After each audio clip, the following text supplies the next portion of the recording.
Chapter 630. The above was the general content of the negotiation. Although there were some other details, they were all carried out around these four major points. The agreement was reached 3 days after Right Ding Dun arrived at Suwengcheng. When the news was sent back to Phnom Penh City, King Boromir heaved a sigh of relief. Although they suffered a lot of losses, they managed to stop the mercenary army. In a way, this was the first time a country or region managed to stop the mercenary army. Boromir was very proud of this. Of course, because of Boromir's compromise, it attracted the dissatisfaction of Siam and Ava.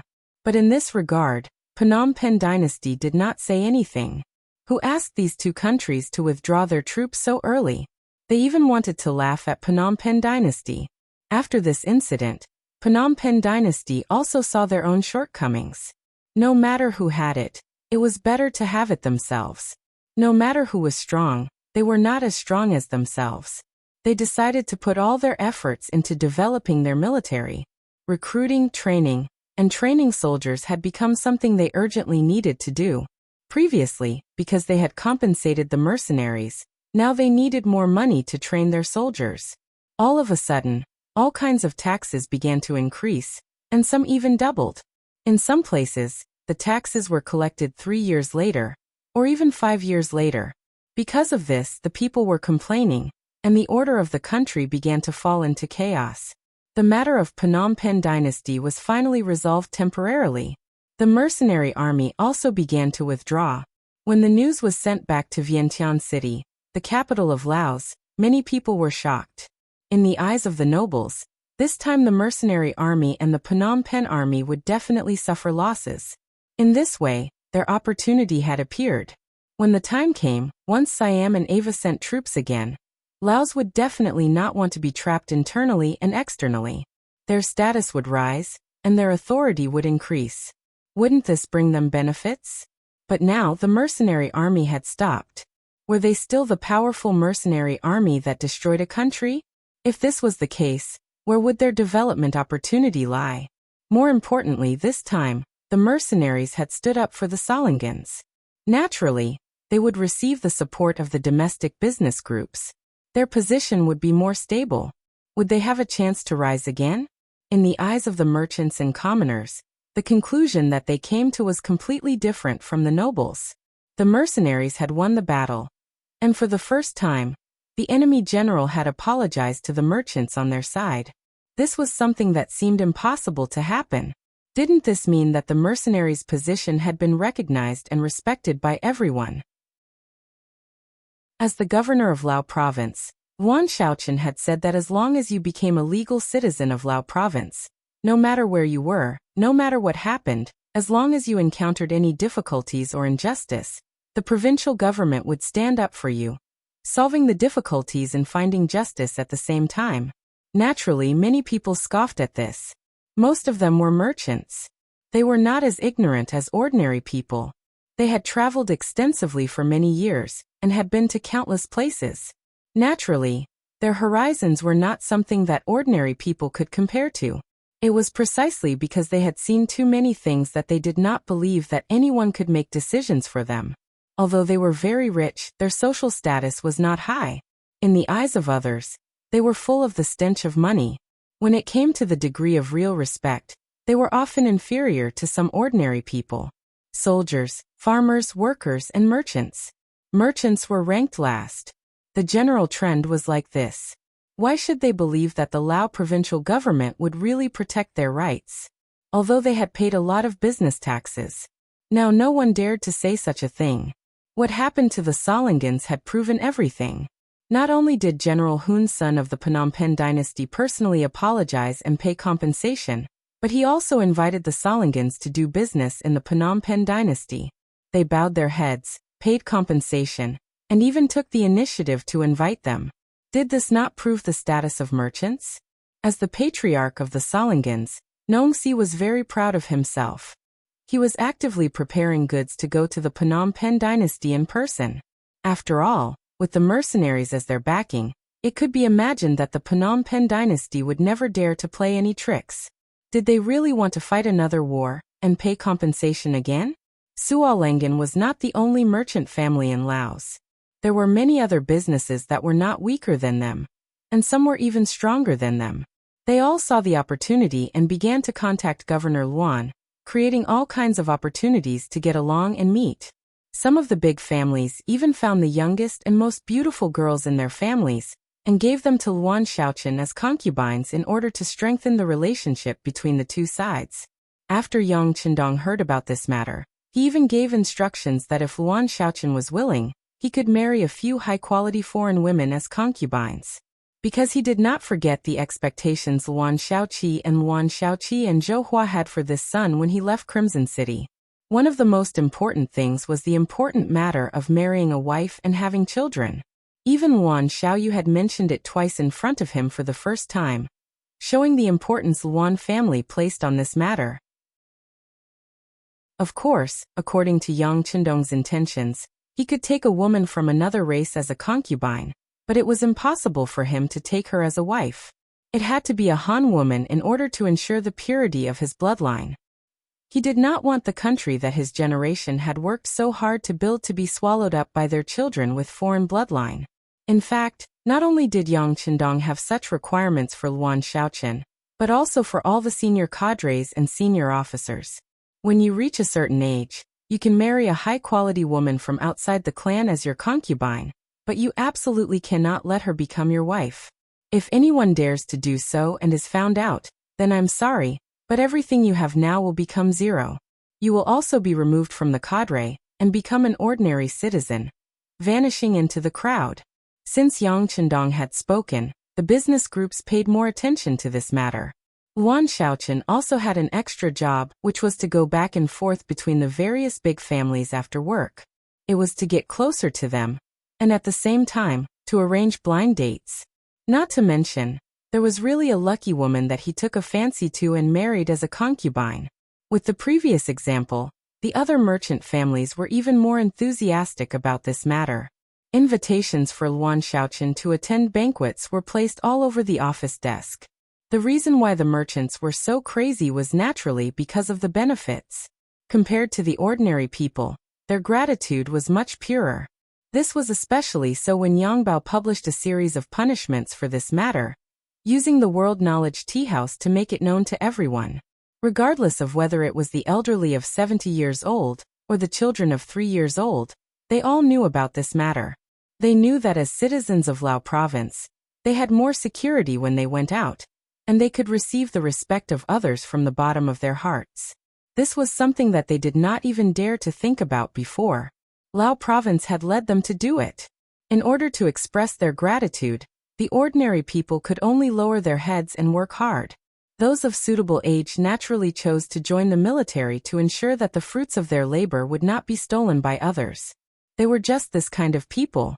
If someone treated them well, they would treat that person well. This was the will of the people. After this matter, the hearts of the people started to submit. After Luan Shaochen gave out the various government orders, they were always quickly implemented, and Lao Province entered a period of rapid development. When Yang Qindong brought the main force of the mercenaries back to Wanxiang City, he saw this scene of prosperity, which made him very happy. In order to create enough space and environment for Lao Province and Vietnam Province to develop, he also sent messengers to Siam and Ava to discuss cooperation. There were no eternal enemies, only eternal benefits. Business alliances could strengthen each other. Since this was the case, why did they have to fight? Even the powerful mercenaries were willing to put down their weapons. They naturally went with the flow and agreed to a temporary peace. However, everyone knew that there would be a war between them sooner or later. Now was the time to develop and strengthen themselves. After dealing with the external threats, there was no problem with the internal integration. At this time, Yang Qindong was also about to leave Lao Province. The Security Bureau was now sending a telegram every day, reporting the situation between Northern Ming and Walla. There had already begun a small-scale skirmish between the armies. If it continued to develop like this and there was no one to control it, it was likely that the war would be unstoppable. Since this was the case, Yang Qindong would definitely want to take a share of the profits.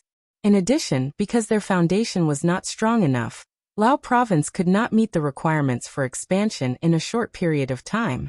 There was no point in staying here, so his departure was inevitable. Yang Chendong decided to leave. The first to leave was the main force led by Commander Lung Song. Qiqian City could not be without a strong military force, so someone had to go back and defend it. After they left, the sixth young master also decided on the people he would bring with him when he left. It was Lung Feng Wuxiang's 3rd Regiment, as well as 6 auxiliary battalions who had experienced hundreds of battles and already possessed decent battle strength. As long as they were trained a little more, they would definitely become the Lung Feng in the future. The ones left behind were Luo Po's 2nd Regiment, which was responsible for the security of Lao Province and Vietnam. Yang Chendong had basically agreed to expand Luo Po's 2nd Regiment into the 2nd Division of the Lung Feng. The selection and assessment of personnel had to be carried out in Qiqian City. He could not be careless about the background check. The Lung Feng was his most elite force, so there would definitely be a situation that he could not control. If that was the case, he would rather not expand.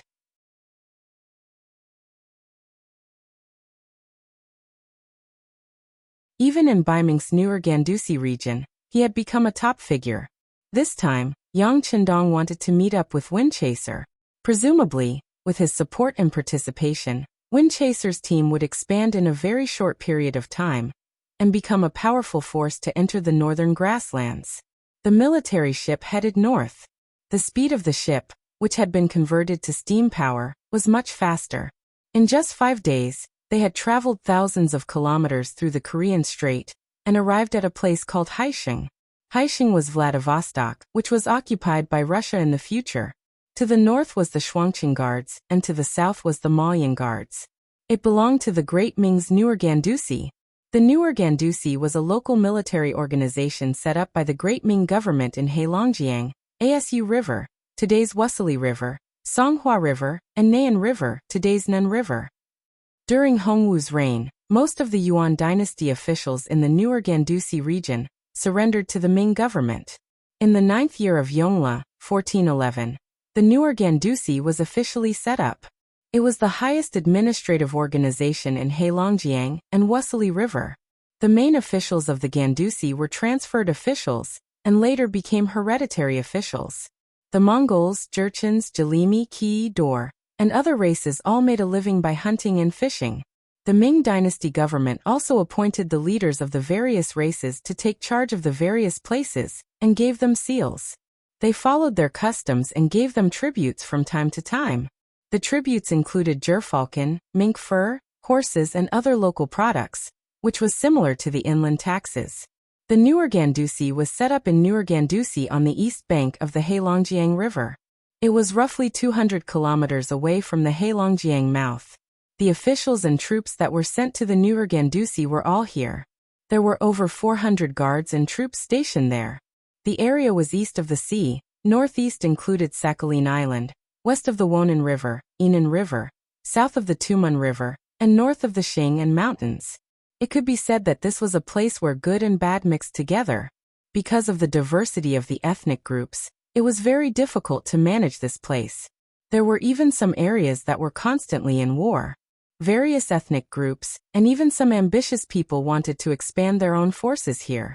In such a natural environment, Zhui Feng continued to develop and grow. When he first came here under Yang Chendong's orders, he was only a squad leader.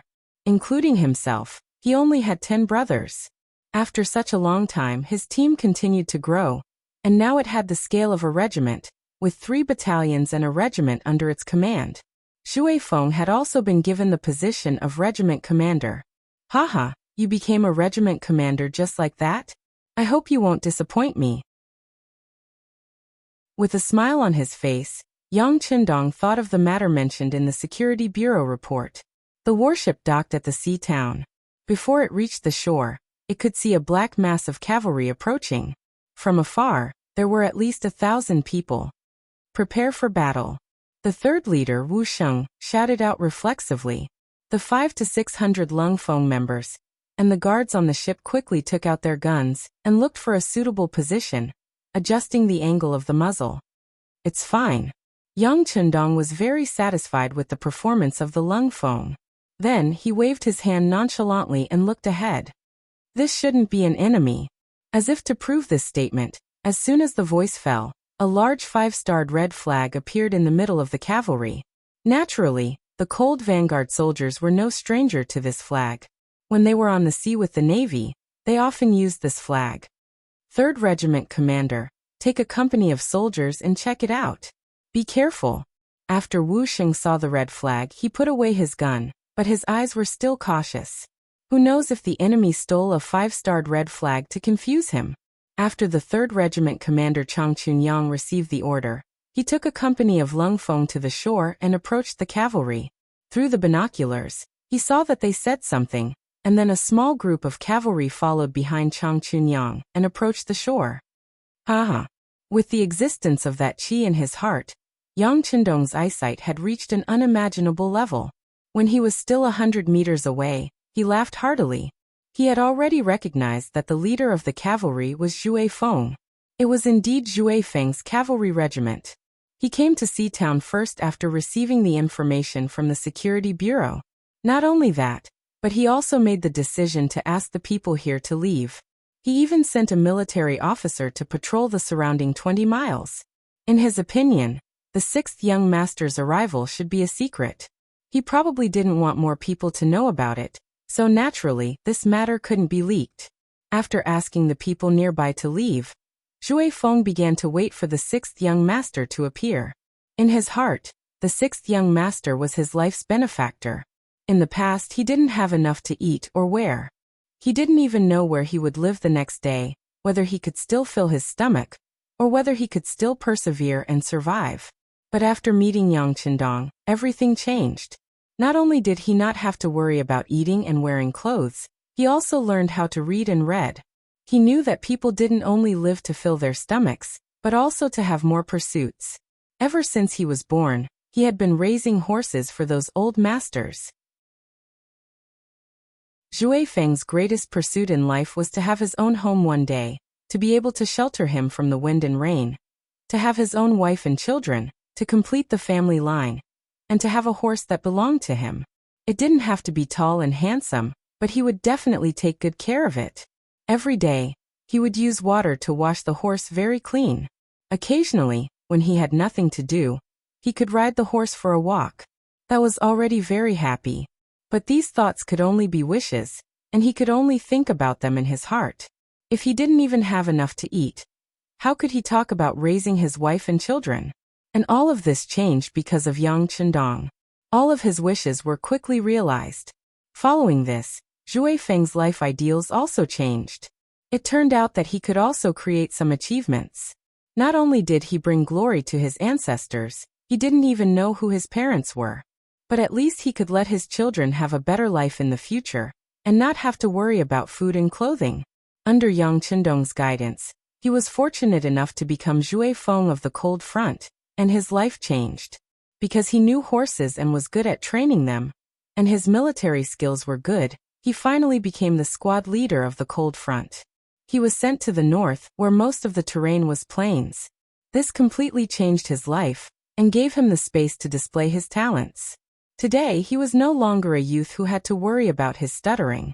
He was already the commander of an army that commanded more than 1,000 people. But no matter what his identity had changed, when he knew that the 6th young master was coming, he was still very excited. At this moment, he followed behind the Spring Sun Camp commander, and his heart beat a lot faster. He didn't even know what to say when he saw the 6th young master. Before the situation became clear, the warship only threw down a plank to disembark, and didn't completely reach the shore. Zhuai Feng walked up the plank to the deck of the warship, and stood in front of Yang Chendong. "Greetings, 6th young master." Almost instinctively, Zhuai Feng stood at attention and saluted, showing a sense of competence. Chapter 632. I'm not bad. It's a bit darker, but it looks more sturdy. Raising his right hand, Yang Chendong smashed Zhuai Feng's right chest. This had become Yang Chendong's signature move. Even though everyone who was hit would feel a burning pain in their chest, no one complained about it. Because they knew that this was the 6th young master's way of showing intimacy with them. What, other people didn't even have the right to be hit like this? Zhui Feng, who was praised, chuckled and revealed a silly smile. Then he thought of something and turned around to introduce the people behind him. 6th Young Master, this is 1st Battalion Commander Deng Yu, 2nd Battalion Commander Gao Danhua, and 3rd Battalion Commander Ma Xiangshan. Deng Yu and Gao Danhua were originally soldiers of Cold Front. The 6th Young Master definitely has an impression of them. It's just that this Ma Xiangshan joined later.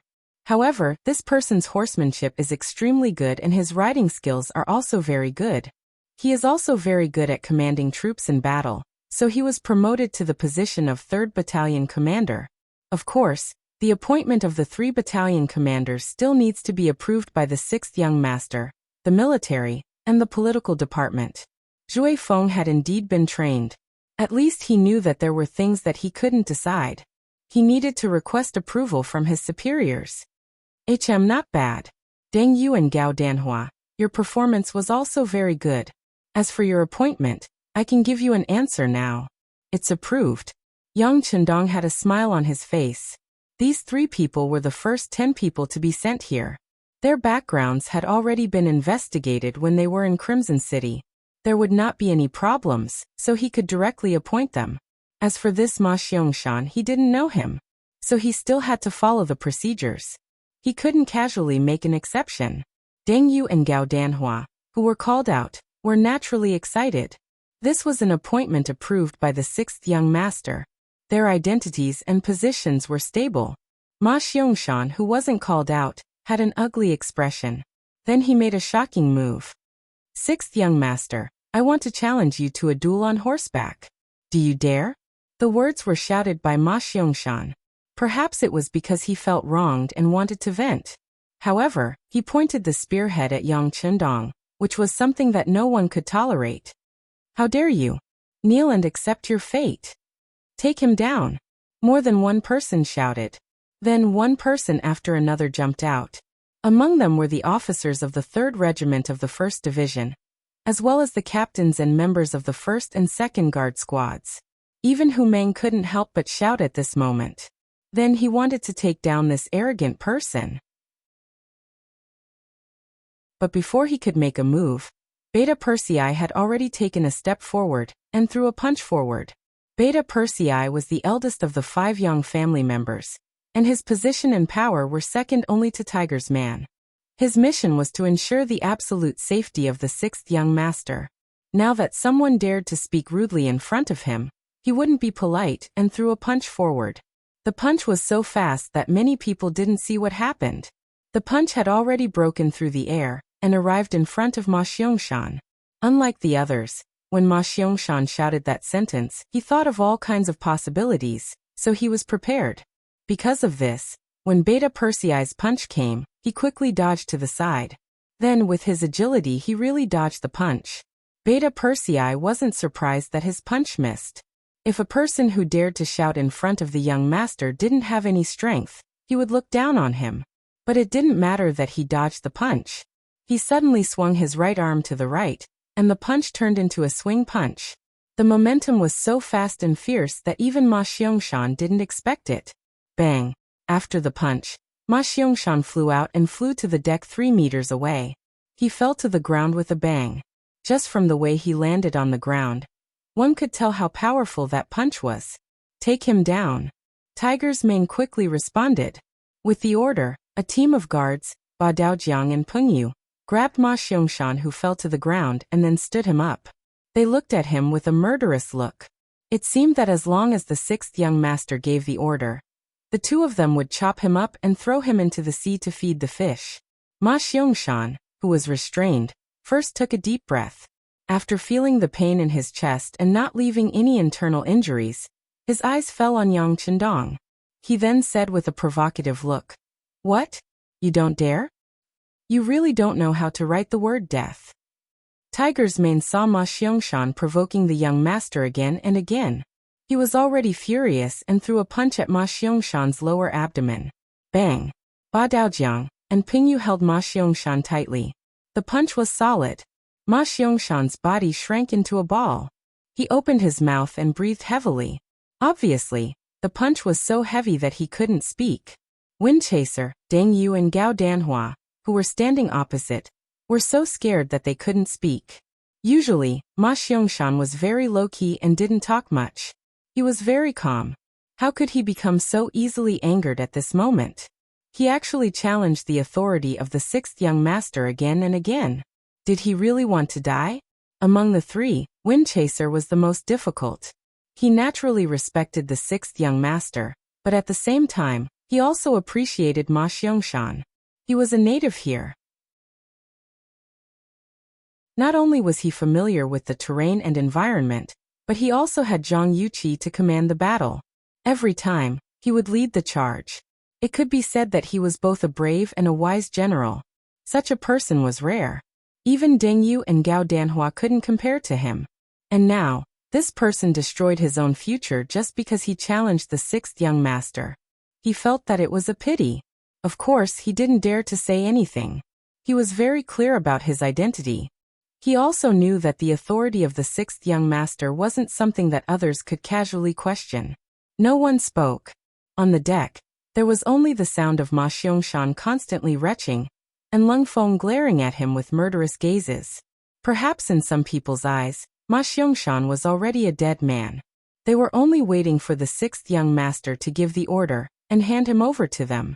Then they would use all kinds of methods to make this person regret having a tongue and regret being able to speak. You want to challenge me? While everyone was waiting, Yang Chendong finally spoke. But it wasn't a condemnation. It was a question. Ma Xiangshan's physique was really good. Even though he was punched 3 times, the pain still persisted. It wouldn't go away for a few days, but he had already recovered his basic ability to speak. With the lesson just now, he didn't dare to challenge Yang Chendong. Fortunately, he had already achieved his goal, so he nodded after hearing this question. Well, you are very courageous. Since it's like this, I will agree. How about this? Seeing that you're injured, I'll give you 3 days to recuperate. After 3 days, we'll see who's the winner. Yang Chendong nodded lightly, and actually agreed to the other party's challenge. This result naturally surprised everyone. Tiger's Mane and Beta Persei bluntly said, Young master, you have a body of gold. How can you take such a risk? Yes, sixth young master, Ma Xiangshan must have taken the wrong medicine. Don't take his words to heart. Windchaser and the others also quickly persuaded. Well, I have made up my mind. It's settled. By the way, in these 3 days, no one is allowed to find trouble with Ma Xiangshan. This young master wants a fair competition. Is that clear? Clear. Tiger's Mane and the others said reluctantly. But there was no other way. In their eyes, Yang Chendong's words were an imperial edict. No one dared to disobey. Ma Xiangshan was the first to get off the boat. He really needed to heal. The 3 punches just now were heavier than the previous one. It had seriously affected his movements. When Ma Xiangshan left, Windchaser immediately knelt down and asked for forgiveness. Sixth young master, it's all my fault for not teaching him well. Please punish me. That's right. Your soldiers are indeed too arrogant. That's not good. I'll punish you with half a year's salary and find a good horse for this young master. That shouldn't be a problem, right? Yang Chendong naturally didn't like to see subordinates offending their superiors. But Ma Xiangshan's matter was an exception. He had just arrived and only a few people in this cavalry regiment were familiar with him. The others were probably not familiar with him. If he wanted to lead them, it would be very difficult if he didn't show a certain amount of strength. Since that was the case, he decided to use this opportunity to tell the cavalrymen how powerful the person they were following was. It was only a penalty of half a year's salary. This was nothing to Zhui Feng, who was alone. But he was curious about why the sixth young master was looking for a horse. Puzzled, he asked, Sixth young master, what do you need a horse for? Of course it's for a competition. This young master has already agreed to Ma Xiangshan's request. I can't just stand on the ground and fight with him. Moreover, it's not just me. The other Lung Feng soldiers and auxiliary soldiers also need war horses. Living here, how can one live without a horse? Yang Chendong spoke as if this was a matter of course. These words not only stunned Windchaser, but also Wu Sheng and the others behind him. Sixth young master, we don't need it. We have bicycles to ride. Those things are very fast and we don't need to eat food. Isn't that better? Wu Sheng had never ridden a horse before. His soldiers also hadn't ridden a horse before. There was some resistance in his heart. Yes, sixth young master, you can live here without a horse. The various forces here also have infantrymen. This is very normal. Windchaser also explained. There was no other way. He didn't know about this before, so he didn't prepare so many horses. This was a hole for nearly 4,000 war horses. How could it be solved so easily?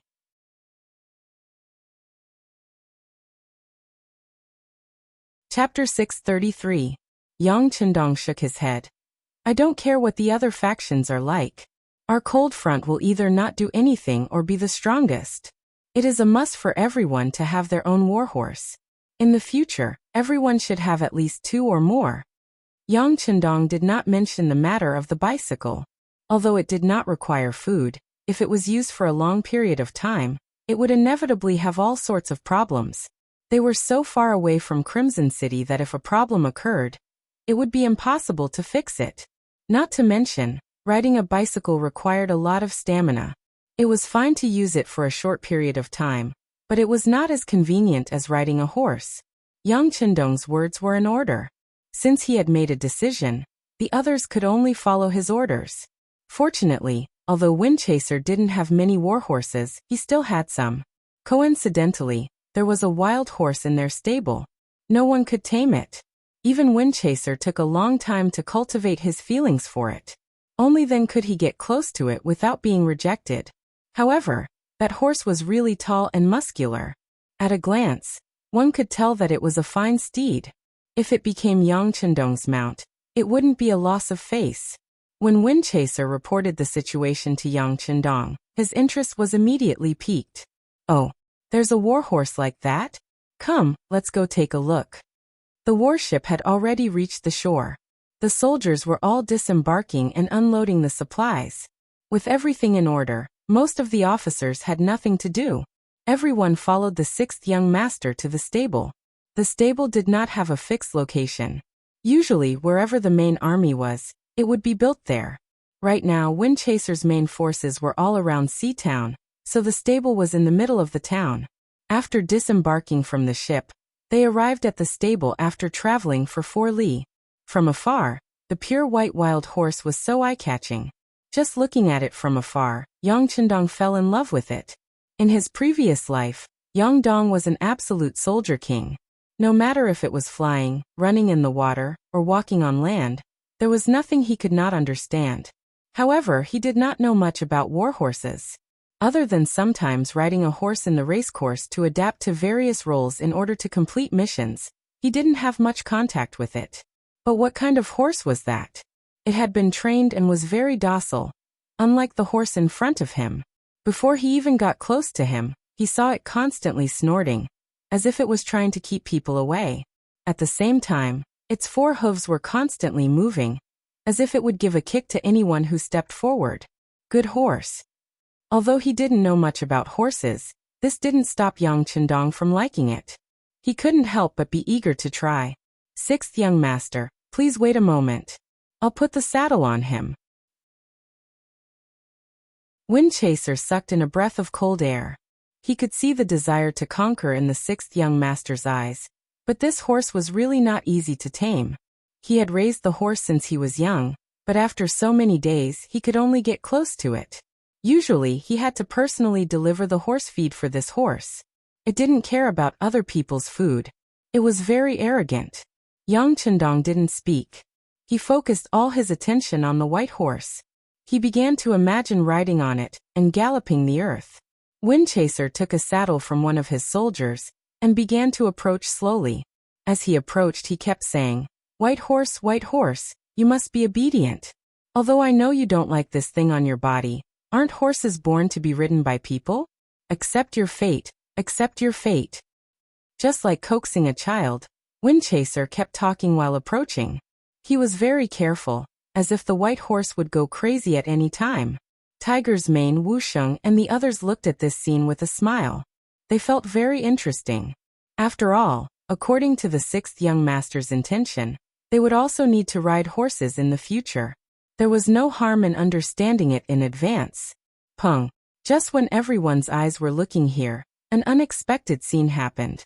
The originally restless white horse suddenly raised its hooves and kicked the approaching Windchaser without warning. Windchaser was too familiar with horses. A moment ago, he felt that the atmosphere was not right. When the horse raised its hooves, he suddenly retreated. Fortunately, the white horse was tied to a wooden stake. The distance it could move was limited, so it was able to avoid the attack. Just when everyone thought that it was a close call and applauded Windchaser's reaction, the scene suddenly changed. They saw that the wooden stake tied to the white horse was constantly moving. After a few moments, it was suddenly pulled up from the ground. Then the white horse neighed and rushed straight to Windchaser, who was closest to it. The horse borrowed the momentum of its hooves.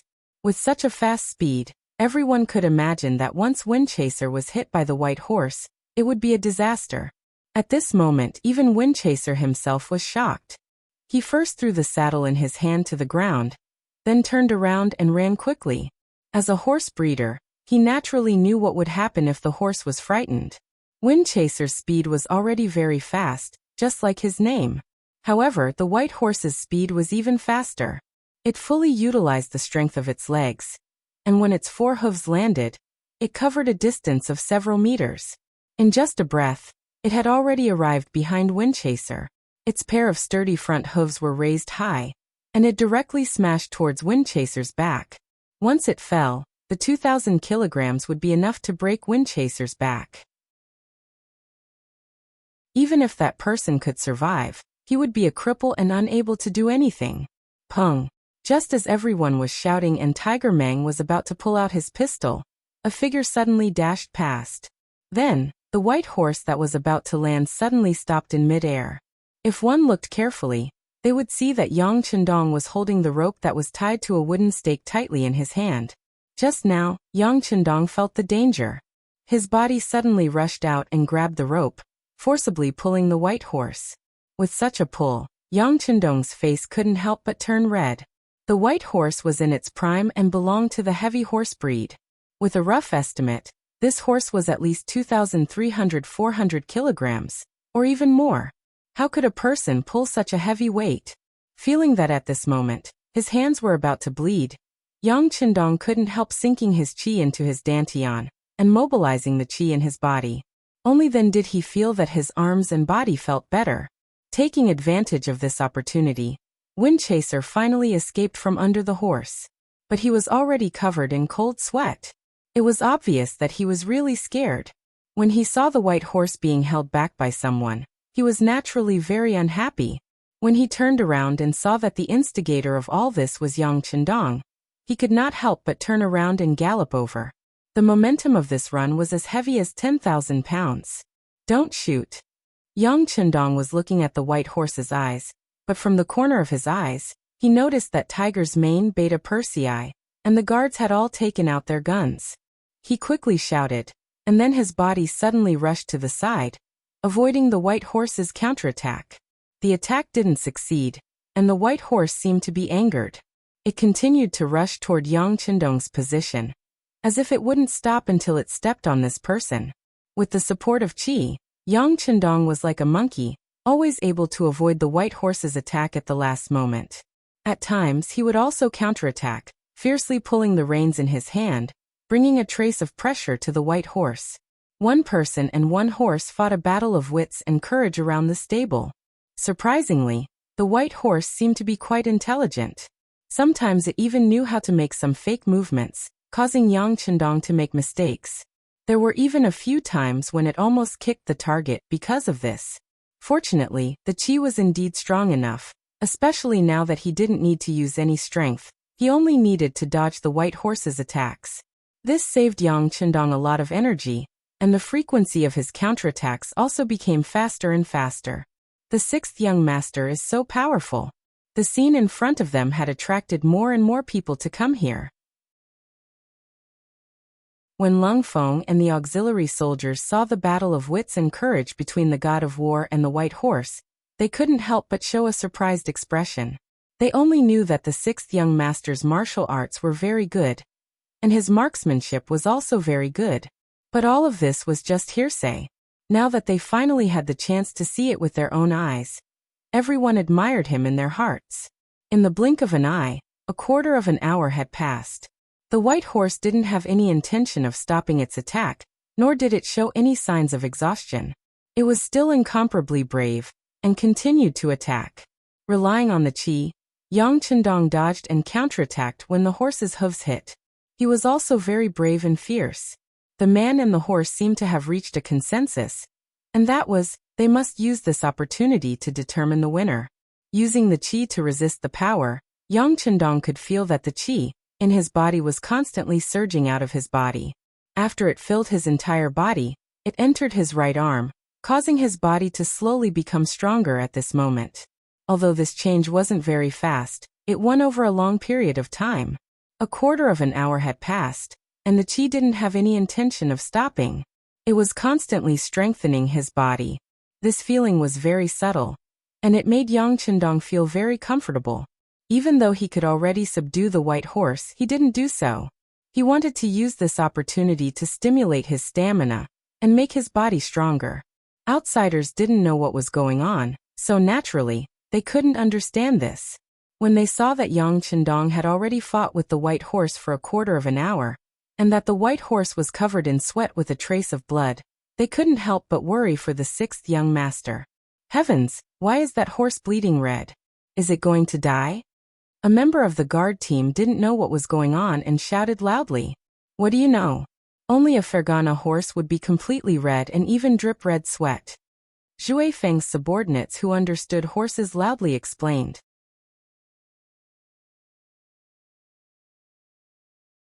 Chapter 634. Because of this answer, the others also turned their heads and looked at Wind-Chasing Wolf.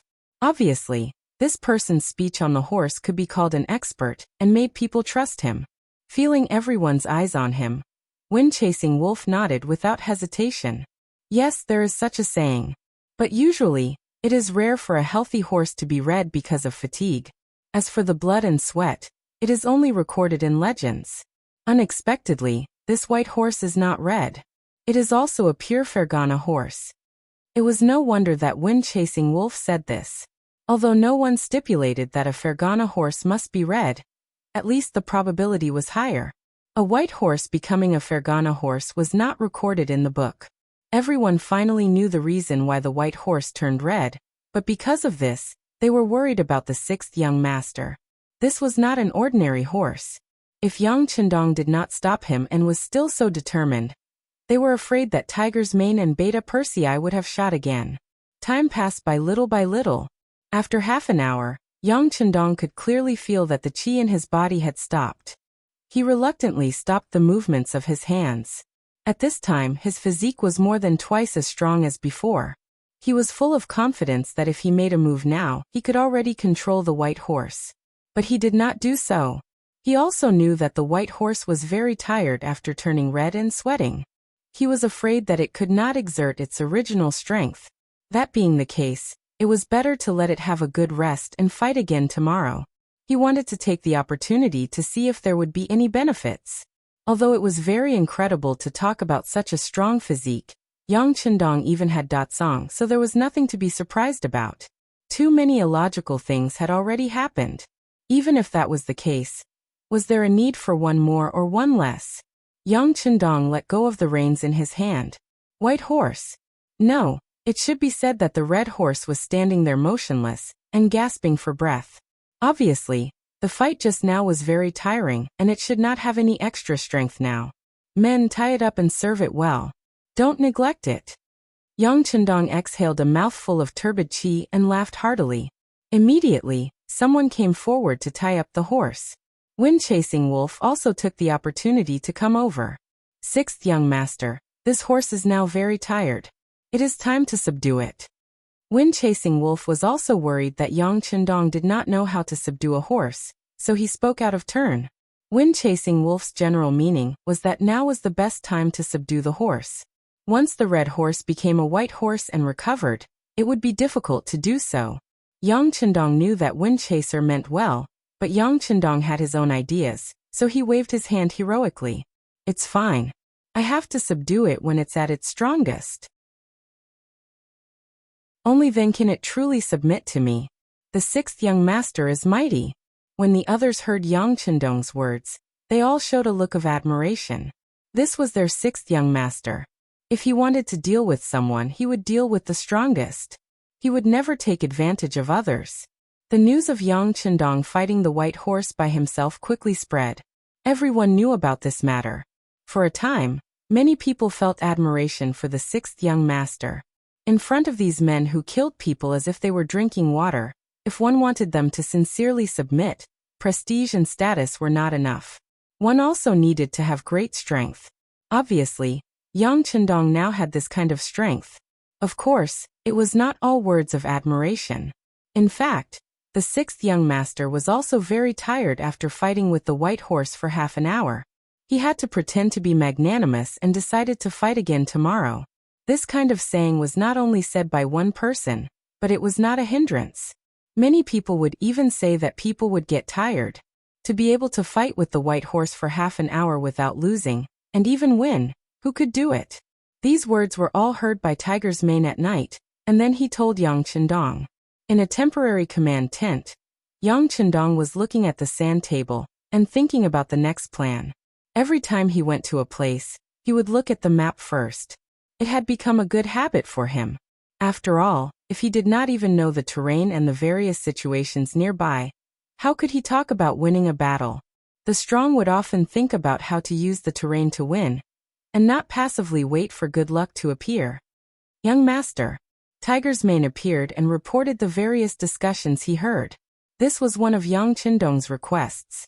If he wanted to know more about the thoughts of the soldiers, he had to know what they usually said. Well, I know, Yang Chendong said. For him, this was not a problem at all.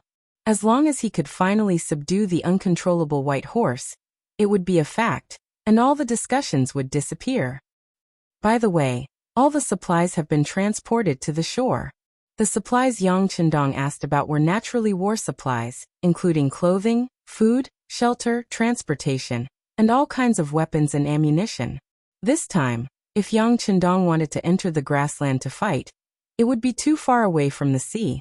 It would be unrealistic to think about replenishing supplies like usual, so this time, he brought as much as he could to prepare for a long battle. It's all been transported to the shore. Commander Wuxia has also finished the handover work with the commander of the 2nd Marine Regiment, Long Yun Tian. It's too dark now, so the Navy decided to rest here for the night, and prepare to leave early tomorrow morning. Tiger's Mane reported truthfully. This was the New Urgan capital, the northern part of the Great Ming Dynasty. The sudden appearance of so many warships would scare many people. In order to not provoke them, the Navy's departure was inevitable. Come quietly, leave quietly. This was the order that Yang Chendong had given before. Okay, tomorrow morning, you will represent me to send off Commander Long. Yang Chendong nodded, indicating that he knew about this matter. As a subordinate battalion commander, sending him off with the identity of Tiger's Mane was already giving him a lot of face. Yes, young master. Tiger's Mane replied. Seeing that there was nothing else, he left. Yang Chendong was left alone, looking at the sand table, and sinking into deep thought. The next morning, Long Yun Tian's troops left with a dozen or so large warships. Tiger's Mane personally sent them off, causing the battalion commander to be a little excited. This matter was not a big deal for the 3rd Regiment of the Cold Vanguard, the Windchaser Cavalry Regiment, and the 6 auxiliary battalions led by Commander Lujua. They put more attention on the white horse. Some of the soldiers who did not have the opportunity to witness this scene yesterday rushed over. Even the still injured Cavalry Regiment's 3rd Battalion Commander Ma Xiangshan also rushed over. He also heard about yesterday's matter and was very curious about it.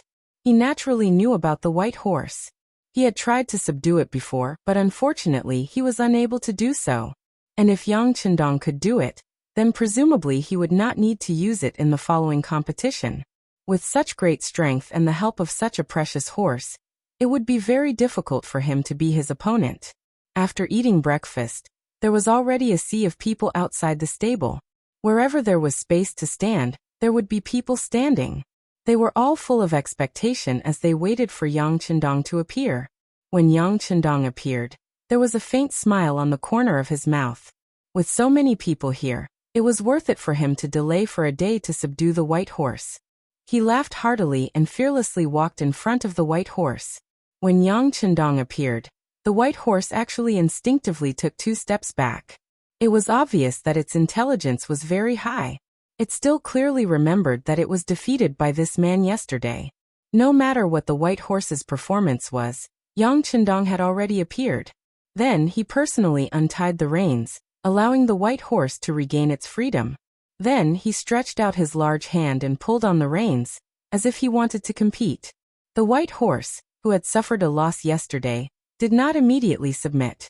Perhaps it still wanted to fight, so it struggled with all its might, wanting to turn the situation around. However, when faced with Yang Chendong's infinite strength, it was useless. After struggling a few times, it realized that the man in front of it did not move at all. The white horse could not help but snort.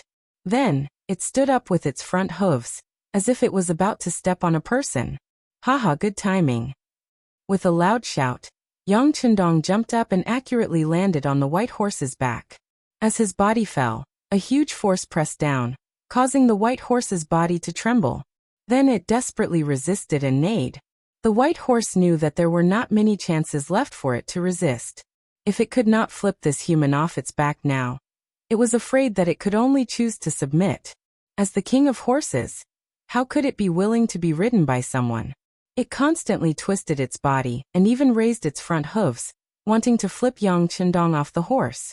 Unfortunately, no matter how hard it tried, Yang Chendong was like a rock, not moving at all. It was as if he was a part of the horse's back. Yang Chendong had already tried, and the increase in his physique that appeared yesterday was no longer there. In other words, if he wanted to rely on the white horse to continue increasing his strength, he would not be able to do so. Since that was the case, there was no need to be courteous, he would just submit. Yang Chendong's attitude was resolute. Both of his hands tightly grasped the reins, and his legs would occasionally clamp down on the white horse's body. Every time he exerted a huge force, the white horse would feel a burst of soreness. It could endure it once or twice, but after a few times, it finally felt afraid. It also knew that this man was powerful. Being subdued by such a powerful man was not a shameful thing, and it would accept it.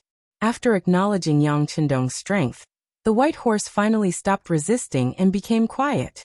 Suddenly, there was a tsunami of cheers. The 6th young master had used his strength to subdue the white horse. Was this not worthy of their cheers? It was said that horses were not humans. They would fear your authority and status. They would only obey the strong.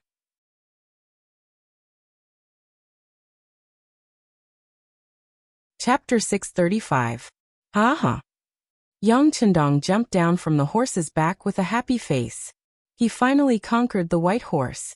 Although the chi did not appear, he was still very happy. Young Air waved his hand in the distance and walked out of the crowd.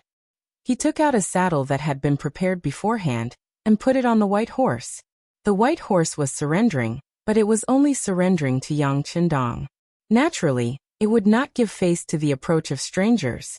Its front hooves were constantly thrown, and it looked like it would kick whoever dared to come over. Well, this is my brother. In the future, when I don't have time, he will take care of you. Feeling the white horse's restlessness, Yang Chendong turned around and touched the horse's head. The intention of intimacy was very obvious. As if it enjoyed Yang Chendong's touch, the white horse quickly calmed down and let Beta Persei put on the saddle that imprisoned its freedom. 6th young master, since the white horse has surrendered, why don't you give it a name? Good horses have names. Windchaser saw Yang Chendong succeed and said with envy. He did not have any thoughts of jealousy. The 6th young master subdued the white horse with his own ability. This was something he could not do. Well, I should give it a name. Why don't I call it White Dragon? Yang Chendong looked at the white horse's body and said after thinking for a while, White Dragon horse, good name. Suddenly, more than one person said flattering words. This may have the meaning of flattery, but the name was really good. But when someone mentioned the white dragon horse, Yang Chendong's face could not help but be embarrassed. If it was the white dragon horse, wouldn't he become Tang Xing? Yang Chendong subdued the white dragon horse, making his image suddenly become tall. Ma Xiangshan, who was watching from the crowd, also walked out and knelt in front of Yang Chendong. Sixth young master, I offended you before. I'm sorry. I admit that I'm not your opponent. Haha, get up. Yang Chendong was in a good mood. He laughed heartily and helped Ma Xiangshan up. He asked with concern, how is it? Are you feeling better now? Yesterday, the young master sent someone to deliver the medicine to you. Have you taken it? Thank you, sixth young master, for your concern. I've already taken some of the medicine, and it's working very well. Ma Xiangshan said emotionally. This was not flattery. He was truly touched. He was the one who provoked the sixth young master.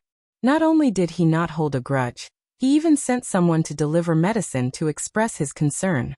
It just so happened that the other party's strength was so strong that even the white horse, no, even the white dragon horse could be subdued. There should be no problem in dealing with him. If it was him who had strong strength, facing the provocation of the soldiers below, he would definitely teach them a lesson. He would never be so low-key and patient. Just based on this, he sincerely admired Yang Chendong. Well, get better soon. We still have to go to the battlefield to kill the enemy. Yang Chendong patted the other party's arm with concern. From this moment on, he had completely subdued the other party's heart. The white dragon horse had been subdued. The next step was to study the next battle plan. For this, Yang Chendong already had a plan in his heart. He announced the first military order after coming to the new Ergon City Department. That was, everyone had to learn to ride from the soldiers of the cavalry regiment. The time limit was only 10 days. After 10 days, those who learned how to ride and kill the enemy on horseback would enter the battle order. On the other hand, there were so many supplies that needed to be looked after. Those who did not know how to ride would enter the logistics camp. Speaking of supplies, Yang Chendong took out a shiny long saber. This saber had a wide back and a thin blade. The body of the saber was relatively heavy, which was good for increasing the strength of slashing. The blade was smooth, and the handle was slightly curved towards the blade. This kind of curved handle was easier for the rider to control, and not easy to drop. For example, the sabers used by the Mongolian cavalry were thinner and lighter than the military sabers. The Mongolians' riding skills were exquisite. They mainly relied on the powerful impact of the horse's speed to drive the saber to complete the slashing and other tactical movements. The saber in Yang Chendong's hand was an improved version of the saber. It had more advantages. At the same time, the body of the saber was made entirely of steel, making it stronger and sharper. If it was a person with great strength, it was possible to cut the opponent's saber in half with one slash. There were also soldiers in the cavalry regiment who carried sabers. However, their sabers were not very sharp. Most of them were spoils of war, and some of them were seriously worn out. Now that there was a new saber that was so sharp in front of them, who knew how many people were tempted? Everyone looked at the shiny saber with a longing expression and drooled. Seeing the longing in everyone's eyes, Yang Chendong laughed and said, "Don't be anxious. Everyone has one.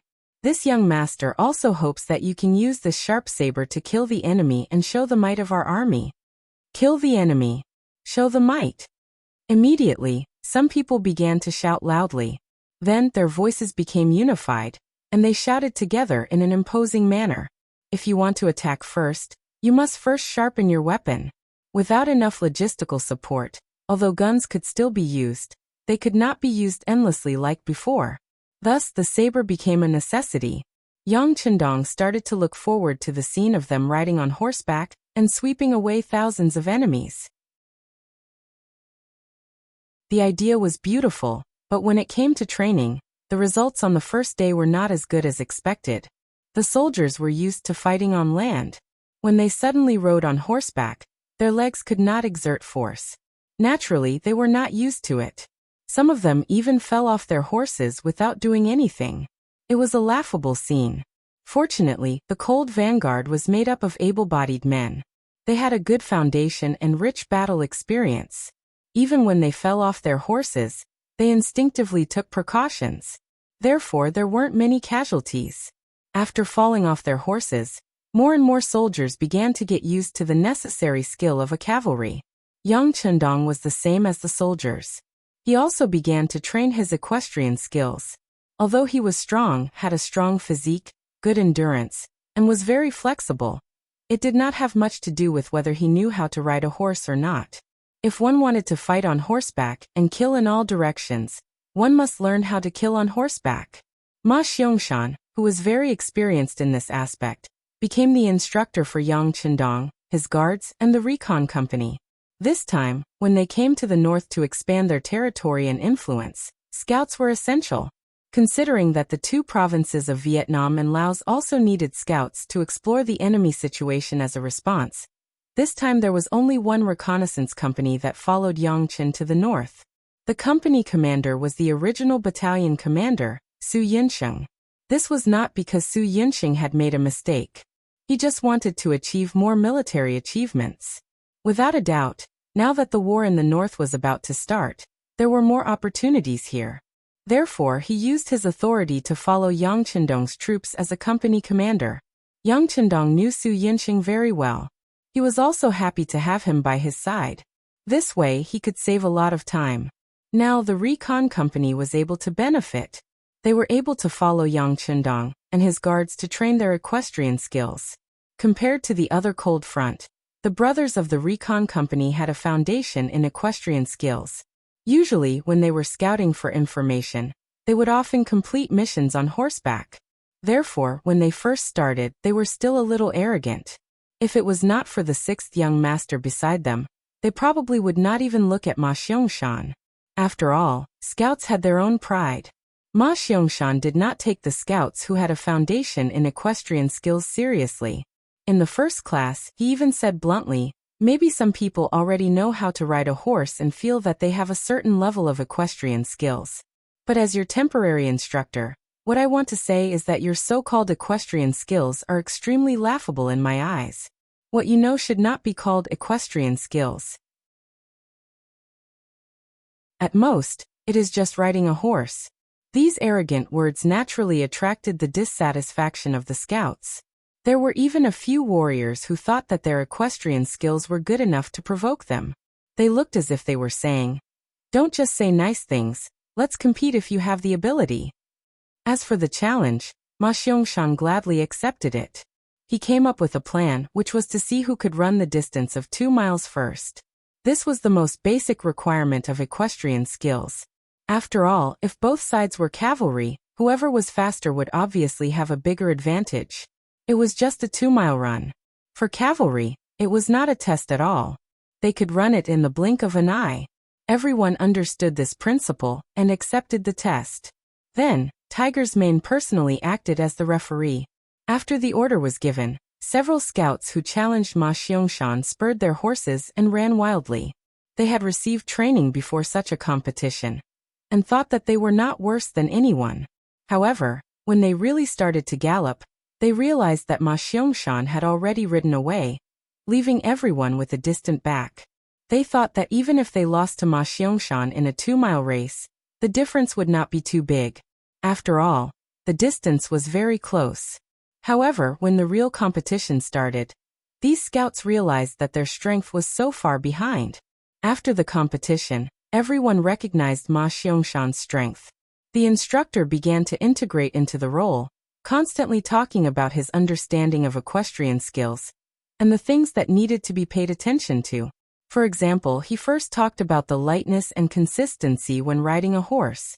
Horses performed best when they were relaxed and unrestrained, so the contact between the rider's hand and the horse's mouth must be very light. The pressure on the reins should not be more than a few ounces. The force on the hindquarters, including extra muscle movements. Horses would be like all living things trying to avoid work. If the reins were loose, it would easily avoid the rider's seat and leg support. If the rider succeeded in making the horse's hindquarters bear the weight, the horse's balance would be improved. The horse would raise its head and neck to reduce the pressure on the reins, and the rider could shorten the reins. If the rider grasped the correct bearing and riding scale, it would achieve the effect of man and horse as one.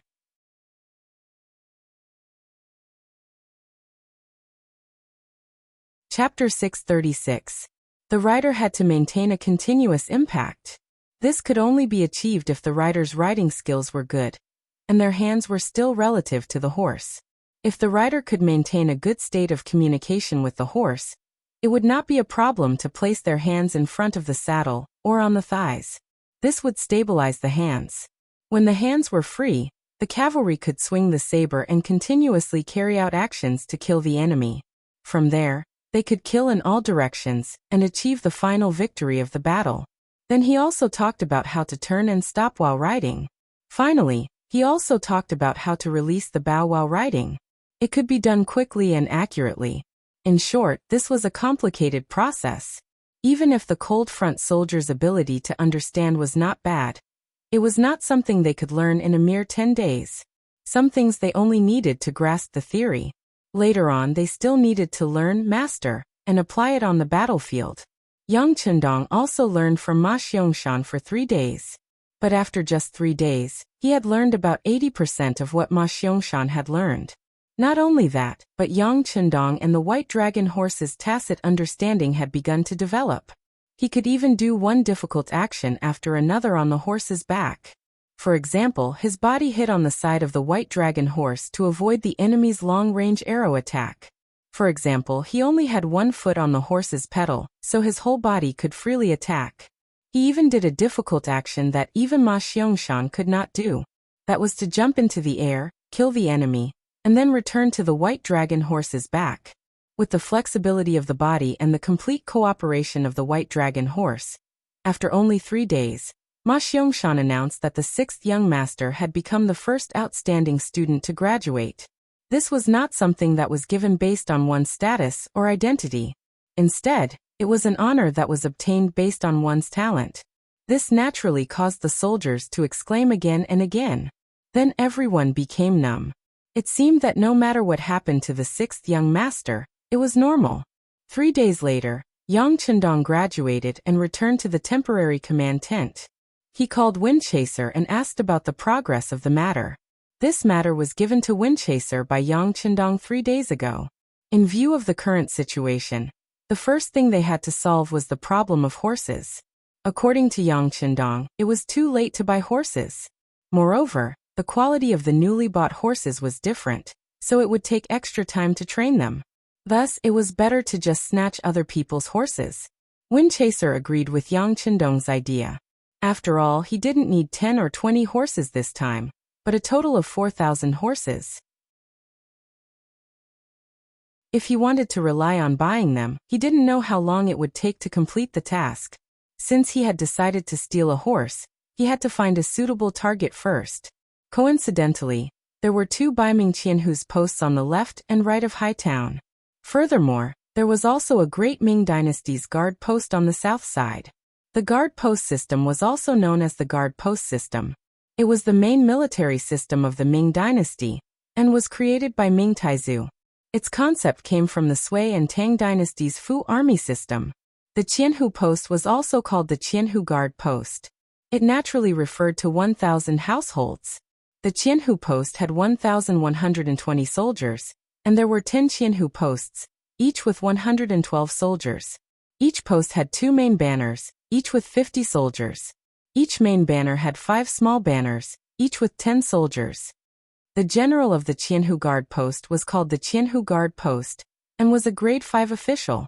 The guard post was bigger than the Qianhu post. There were 5 Qianhu posts on the left, right, middle, front, and back. The 5 Qianhu guards posts consisted of 5,600 soldiers. The guard post was a grade 3 official. The commander Qianhu post was a grade 3 official. The commander Qianhu post was a grade 4 official. The guard post was a grade 5 official. According to the Great Ming Dynasty's military system, the positions of guard post and below were hereditary. From this point, it could be seen that the Great Ming Dynasty's military background was very important. Many people who became generals didn't know how to fight, and only had a good background. Yang Chendong had no choice but to target the Baiming guard post. Although he didn't want to fight with Baiming right now, if he couldn't avoid it, he wouldn't be afraid to fight. Reporting to the sixth young master, in the past 3 days, I have sent people to investigate the guard post and the 2 Qianhu posts. Among them, the Shuangqing guard post has 300 healthy horses, the Mao Lian guard post has 300 healthy horses, and the Jianzhou left guard post has 2,000 healthy horses. Together, they have a total of 2,600 horses. Although it isn't enough to satisfy all of our requirements, it isn't far off. When the time comes, we will pay to buy some more, and the gap won't be too big. Listening to Zhui Feng speak so seriously, Yang Chendong seemed to be somewhat dissatisfied and shook his head. They have so many people, but they only have so few horses? If this was said by someone else, Zhui Feng would definitely scold them. What did they mean by only having so few horses? It was true that New Dusi had a vast land source and abundant water plants, but there weren't many self-raised horses. Most of them were bought from other races. This also explained why in this area, the Ming dynasty had the most people, but their combat strength wasn't the strongest. After all, not only did they need to buy healthy horses, but they also needed to buy horse materials and so on. Together, it was not a small expense. Alright, no matter what, with these war horses, our strength will be greatly improved. As if he had thought it through, Yang Chendong finally nodded and agreed to make a move on these 3 places. From his words, it seemed like those horses had already become his. In fact, it wasn't difficult to do this. With the most advanced firearms and catching them off guard, there was no reason to lose. Now the difficult part was how to mobilize these horses. Of course, Yang Chendong could take the initiative to attack the city. But if he did that, it would attract the attention of the Baiming imperial court. It was even possible that they would send troops in. If this was the case, it would reduce the pressure on the Walla army. This wasn't something that Yang Chendong wanted to see. Can you think of a way to mobilize them? Yang Chendong looked at Zhui Feng and asked. This subordinate will think of a way. Zhui Feng knew that this was the time to test him. This was facing the 6th young master. He had to perform well. He didn't make any guarantees, nor did he say no. Zhui Feng went out of the tent to find his 3 battalion commanders and his company commander Ding Shan. He told them what the 6th young master wanted. The 4 of you are the backbone of the cavalry regiment. Now tell me, do you have any ideas or solutions? Windchaser looked at the 4 subordinates with the same expectant gaze and asked with the thought that 3 heads were better than 1. The 4 people fell into silence. After about 2 or 3 minutes, 3rd Battalion Commander Ma Xiangshan and his company commander Ding Shan raised their heads at the same time and said in unison, selling horses. Sell horses? Zhui Feng was stunned at first, but he quickly recovered and a smile appeared on his face. That's right, I'll sell the horses. Like this, company commander Ding Shan will complete this mission. If you need anything, the cavalry regiment will support you.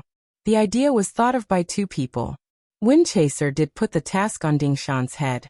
This was not to favor one side, but in his opinion, Ma Xiangshan was still acting as an instructor. It was not good for him to leave. More importantly, no one was more suitable than Ding Shan to complete the task of selling horses. The reason was that no one was more cunning than Ding Shan. Ding Shan was the cavalry company commander of the regiment. Many times he was responsible for investigating the enemy. Sometimes, in order to investigate the enemy more clearly, he needed to go to the enemy's territory. At this time, disguises were very important. He didn't know how many times he had appeared in the enemy's territory as a merchant and completed the mission very well. Therefore, this mission belonged to none other than him. Okay. Ding Shan didn't refuse and then added, I've long heard that the vice-thousand households of the double city guard, Zhang Mingji, is very greedy. I want to start with him. No problem at all. You don't need to report what to do. The 6th young master only wants results. I hope you can have a better performance this time. Zhui Feng said with a serious face. Yes, I promise to complete the mission. Ding Shan stood at attention and gave a standard military salute. He turned and left the tent. Ding Shan went to carry out the mission. The training in the camp didn't stop. They had already trained for 9 days. Everyone's progress was very fast. Tomorrow was the day of the test and also the time to decide their status. Many people were nervous and excited. In this atmosphere, Ding Shan returned to the camp and brought back a piece of good news that made Jue Feng happy. Not long after, he took Ding Shan to the temporary command tent where Yang Qindong was resting. In the command tent, Yang Qindong saw Jue Feng and Ding Shan. He seriously listened to the reports of the two, and had a preliminary understanding of the battle plan. Ding Shan was a young man who wasn't very tall and always had a smile on his face. Perhaps it was because of the slight evil in his smile that he was able to disguise himself as a merchant so smoothly and vividly. According to Ding Shan, after he took the mission, he went to the double city guard, and then spent some silver to easily meet the vice-thousand households here, Zhang Mingji. Zhang Mingji had relied on his ancestors to obtain the position of vice-head of the 1,000 prefectures. Just like his name, he was very wise and knew what was best for him. The reason he found Zhang Mingji was because he was a smart person. Ding Shan liked to deal with smart people. This could save him a lot of time and energy. Zhang Mingji saw Ding Shan in a tea house in the city. His hands were behind his back and his face was hidden. Ding Shan didn't know how many of these great Ming generals he had seen. They always had a high and mighty appearance, as though they looked down on the people of the world. However, they didn't have much in their stomach. General Zhang. Although he looked down on him, Ding Shan's attitude was very low on the surface. Weren't merchants like this? They only had benefits in their eyes. In order to achieve their goals, they were even willing to act like a grandson.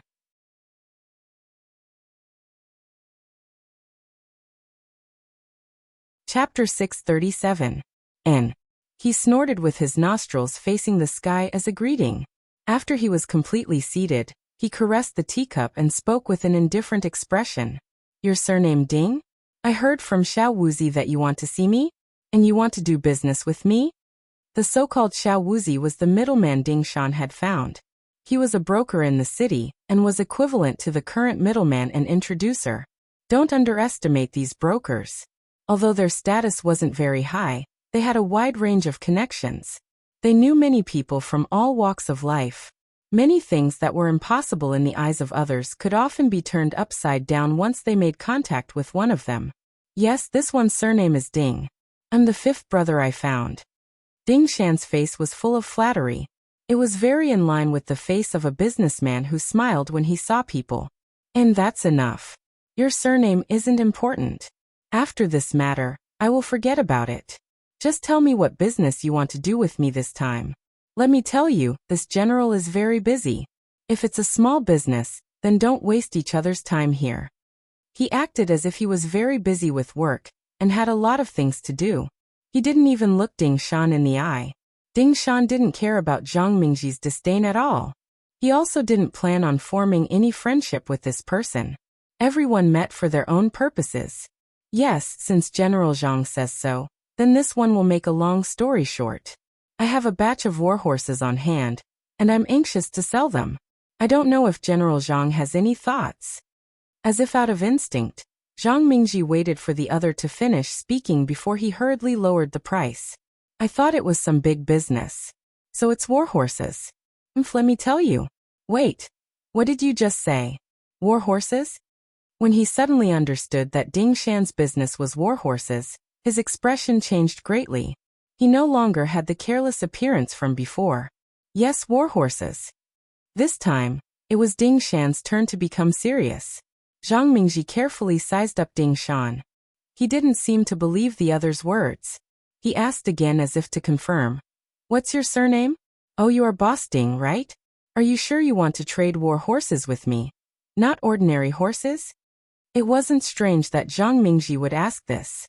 The law of the Great Ming Dynasty stipulated that war horses were not allowed to be bought and sold privately. However, it was different for ordinary horses. As long as the quantity was not too large, private transactions were not prohibited. Of course, the price of war horses was several times higher than that of ordinary horses. I'm 100% sure that they are war horses. Oh, that's right. General Zhang, please look outside. Do you see my strong horse tied to the pole? That's the one I rode, and this is one of them. Pointing at the healthy horse outside the tea house, Ding Shan said with a flaunting look. Although his current position was inherited from his ancestors, Zhang Mingji wasn't a complete good-for-nothing. At least, he still had a certain understanding of horses. This was because he had done a lot of horse trading in the past, but it was his first time dealing with war horses. Firstly, the trading of war horses was illegal, and no one dared to look for these officials. Secondly, who would sell a war horse when they had one? Those with power would be afraid of having too few people. Under suspicion, Zhang Mingji looked at the horse outside the tea house. With his eyesight, he could see that the quality of the horse was good. It was muscular and full of strength. This horse is good, but how many are there? He quickly suppressed the shock in his heart. In Zhang Mingji's view, although the quality of these war horses was good, they weren't rare goods. It was normal to have 3 to 5 of them. Ding Shan had been observing the changes in Zhang Mingji's expression. He was already certain in his heart. Seeing the other party ask about the number, he stretched out 4 fingers. Only 4. Zhang Mingji breathed a sigh of relief. For war horses wasn't that surprising. If he wanted, he could take the risk and get 4 from the army in the city. No.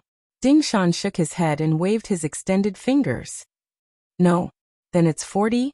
At this moment, Zhang Mingji's interest was piqued. For him, if it was really 40, then it attracted his interest. No.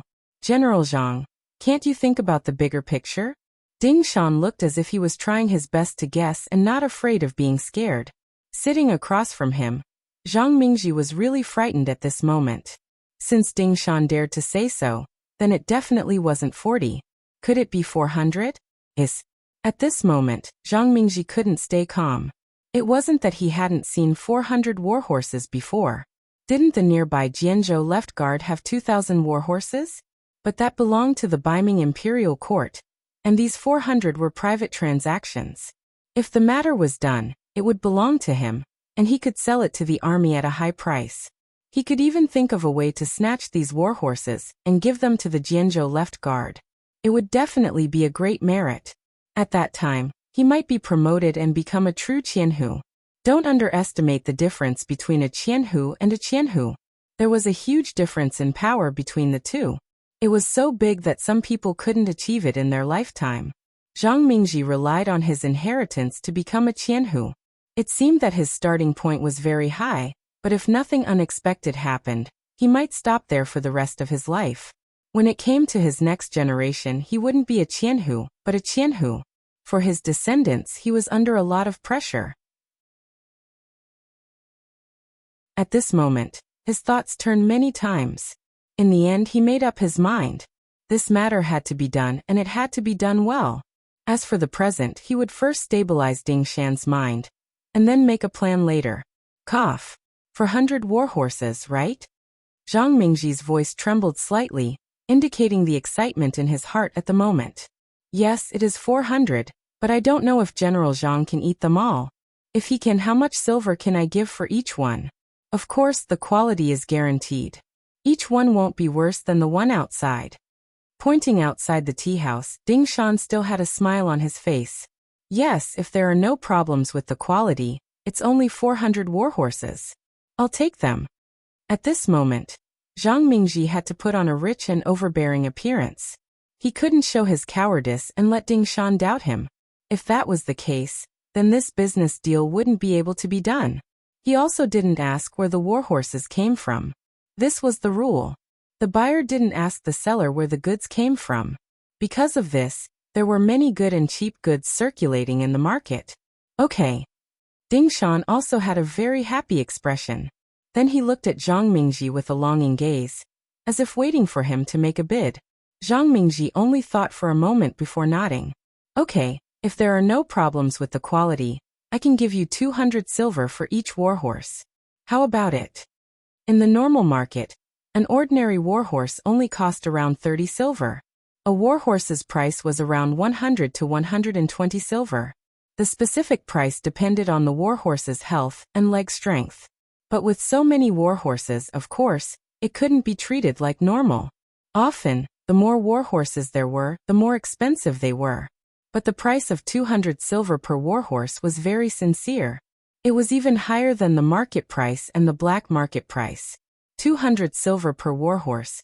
400 warhorses would be 80,000 silver. This was definitely not a small number, and it was definitely not something a small vice-thousand households could decide. But Zhang Mingji didn't think too much before making a decision. This could only prove one thing, which was that he was determined to get it. But Ding Shan didn't seem to see this. He just kept smiling and nodding, looking very much like a greedy merchant. The price was settled. Next was the location of the transaction. 3 days later, at Horn Mountain Colonel, the two sides agreed to trade there, one hand for the goods. Only then did Ding Shan leave. Zhang Mingji looked at the departing figure and fell into deep thought. Since such a big piece of fat meat was in front of him, he had to eat it. The problem now was how to eat it. For 100 warhorses. Not to mention him, even with the current strength of the Twin City Guards, it would be difficult to eat. It seemed that he had to inform the Jianzhou left guard. This was also the reason why he insisted on the transaction 3 days later. On the surface, he said to Ding Shan that he wanted to gather silver. After all, 80,000 silver was not a small amount. But in reality, he wanted to give enough time to inform the left guard. Although the war horses could communicate with each other, it would take 2 days to go and return. In addition, they needed to make preparations. 3 days was just right. As a company commander directly under the regiment, Ding Shan's brain was definitely enough. He had seen through Zhang Mingji's bad intentions, but he wasn't afraid. If it was in the past, with only their cavalry regiment, it would be troublesome to take the initiative to provoke such an enemy. But now, with the 6th Young Master and the 3rd Regiment of the Cold Front and 6 auxiliary battalions, what was there to fear? In the temporary command tent, Ding Shan gave a detailed account of his meeting with Zhang Mingji. In the end, he also mentioned his suspicions. Then he tightly shut his mouth. In this tent, no one, from the 6th Young Master to the 3 regimental commanders and the battalion commanders, had the right to speak as a company commander. Very good. This time, Company Commander Ding has done a meritorious service. Yang Chendong waited for Ding Shan to finish explaining the situation, then praised him generously. Then, his gaze began to search the sand table. Soon he found the place called Horn Mountain Colonel. The new Ergon City was now outside the pass, in the area of the 3 northeastern provinces. Before it was heavily developed, there were only plains and high mountains here. The tall mountains were connected one after another, giving people a very grand and spectacular feeling. The plains stretched as far as the eye could see, and one could not see the end of it, but one could also see very far away. But there were some special environments in this kind of terrain. For example, Horn Mountain Call was the connecting point between the high mountains and the plains. It belonged to the area below the mountains.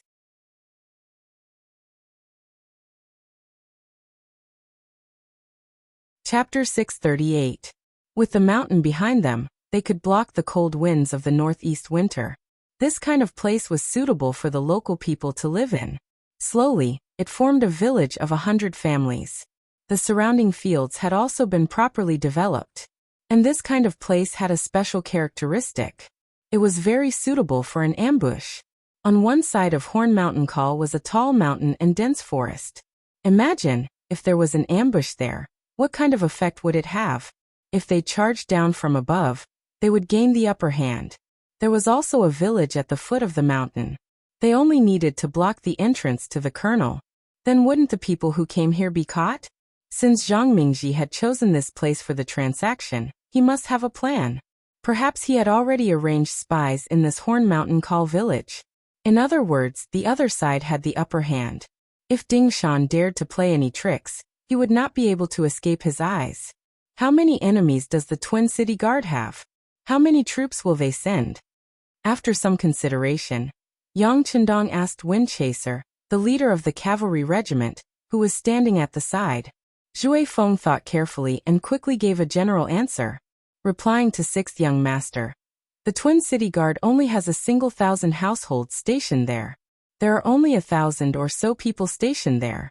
Since they want to swallow this warhorse, they can't let anyone know about it. They won't send too many people either. I estimate that other than the original 300 cavalrymen, They will at most send another 200 infantrymen, half of the total force. This was not Zhui Feng's guess, but the result of countless experiences. Often there would be other races causing trouble in this area.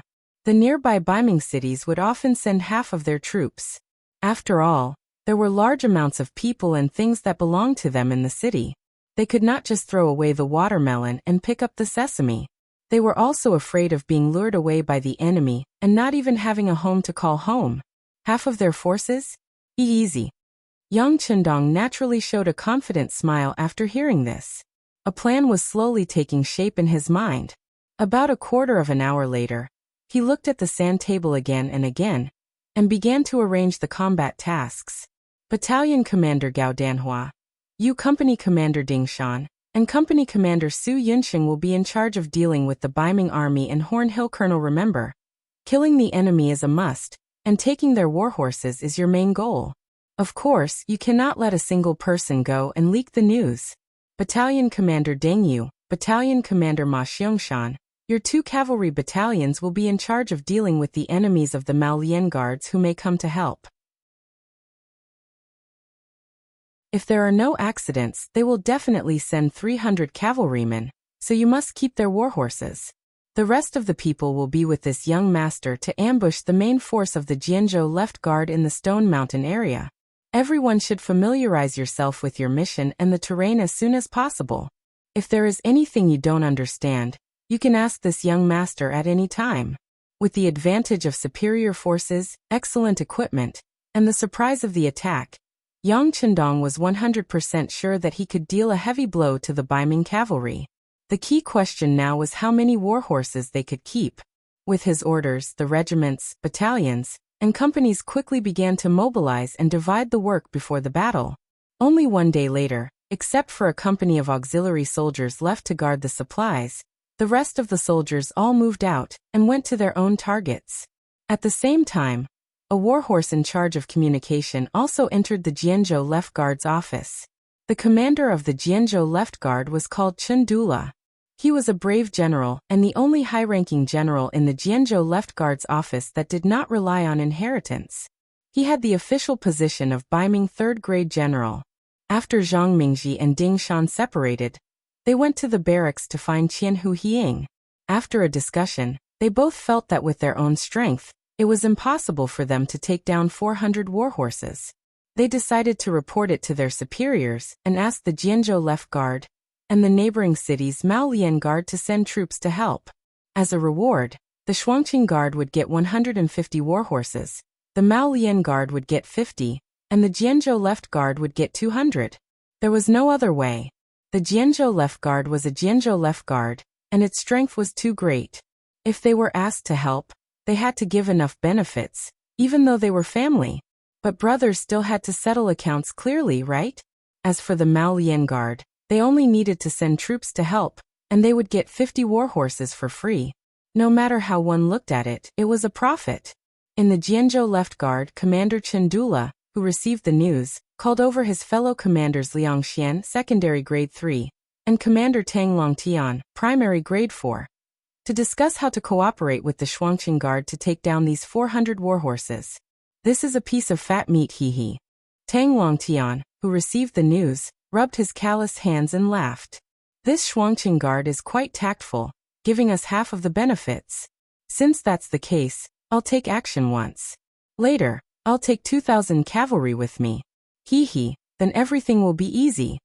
Commander Liang Xian spoke with an insufferably arrogant expression on his face.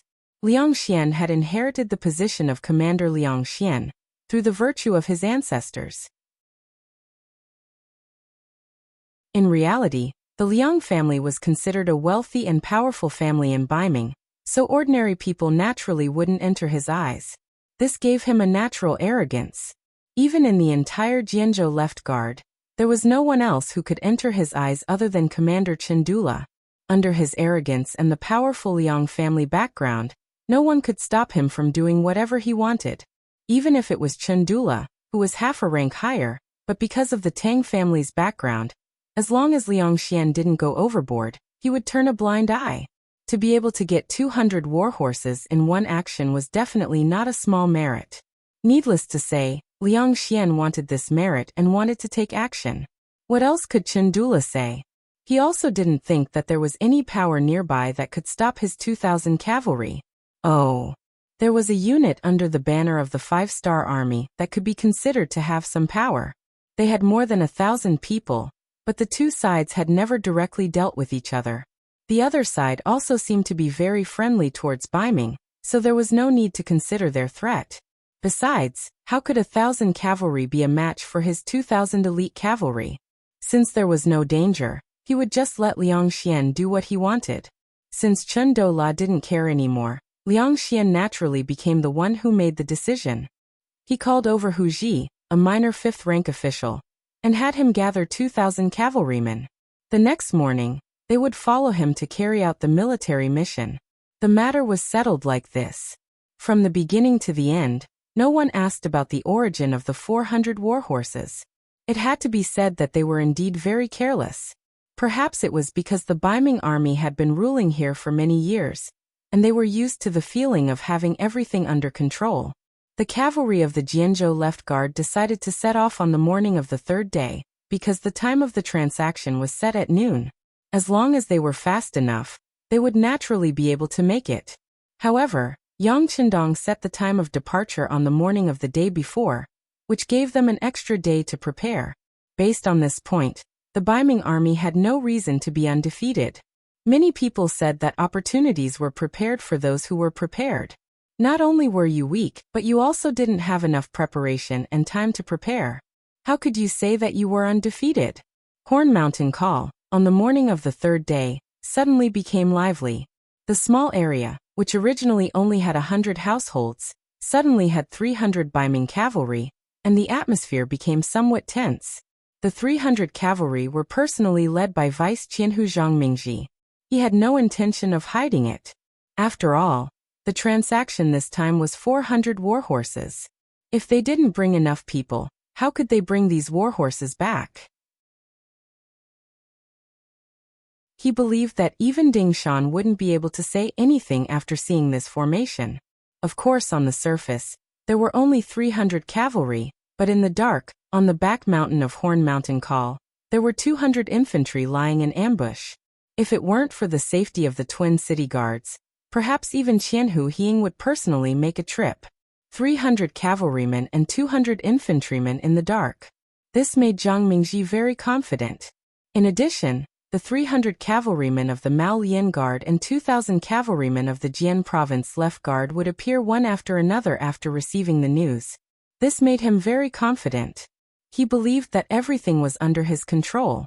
Now he only had to wait for the seller Ding Shan to appear. The agreed time was noon. When smoke began to slowly rise from the chimneys of the families in the small village of Horn Mountain Call, a large group of horses arrived at the village gate. The group was made up of 400 warhorses, and each warhorse had a rider. Not only that, but there were also more than 100 people following from the left and right. It seemed like the group was quite large. "They're here." Zhang Mingji immediately noticed the caravan, and a smirk appeared on his face, as if he had succeeded in his scheme. This Ding Shan really didn't go back on his word. He really did bring a group of 400 warhorses.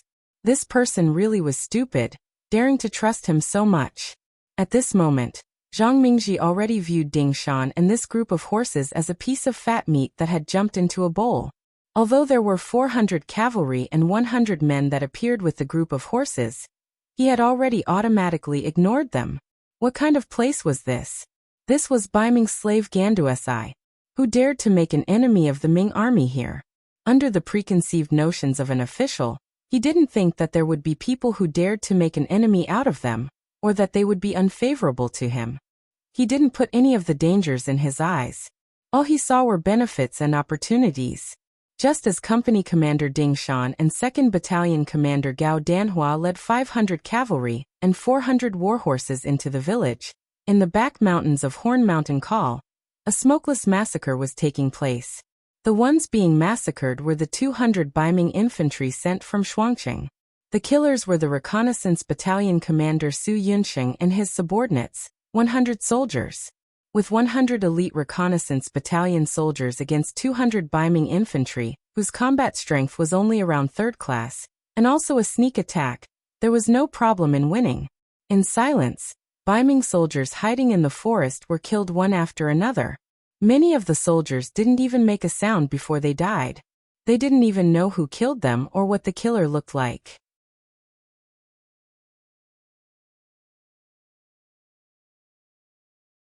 Chapter 639. One of the main training for scouts was to take care of their enemies both in the open and in the dark.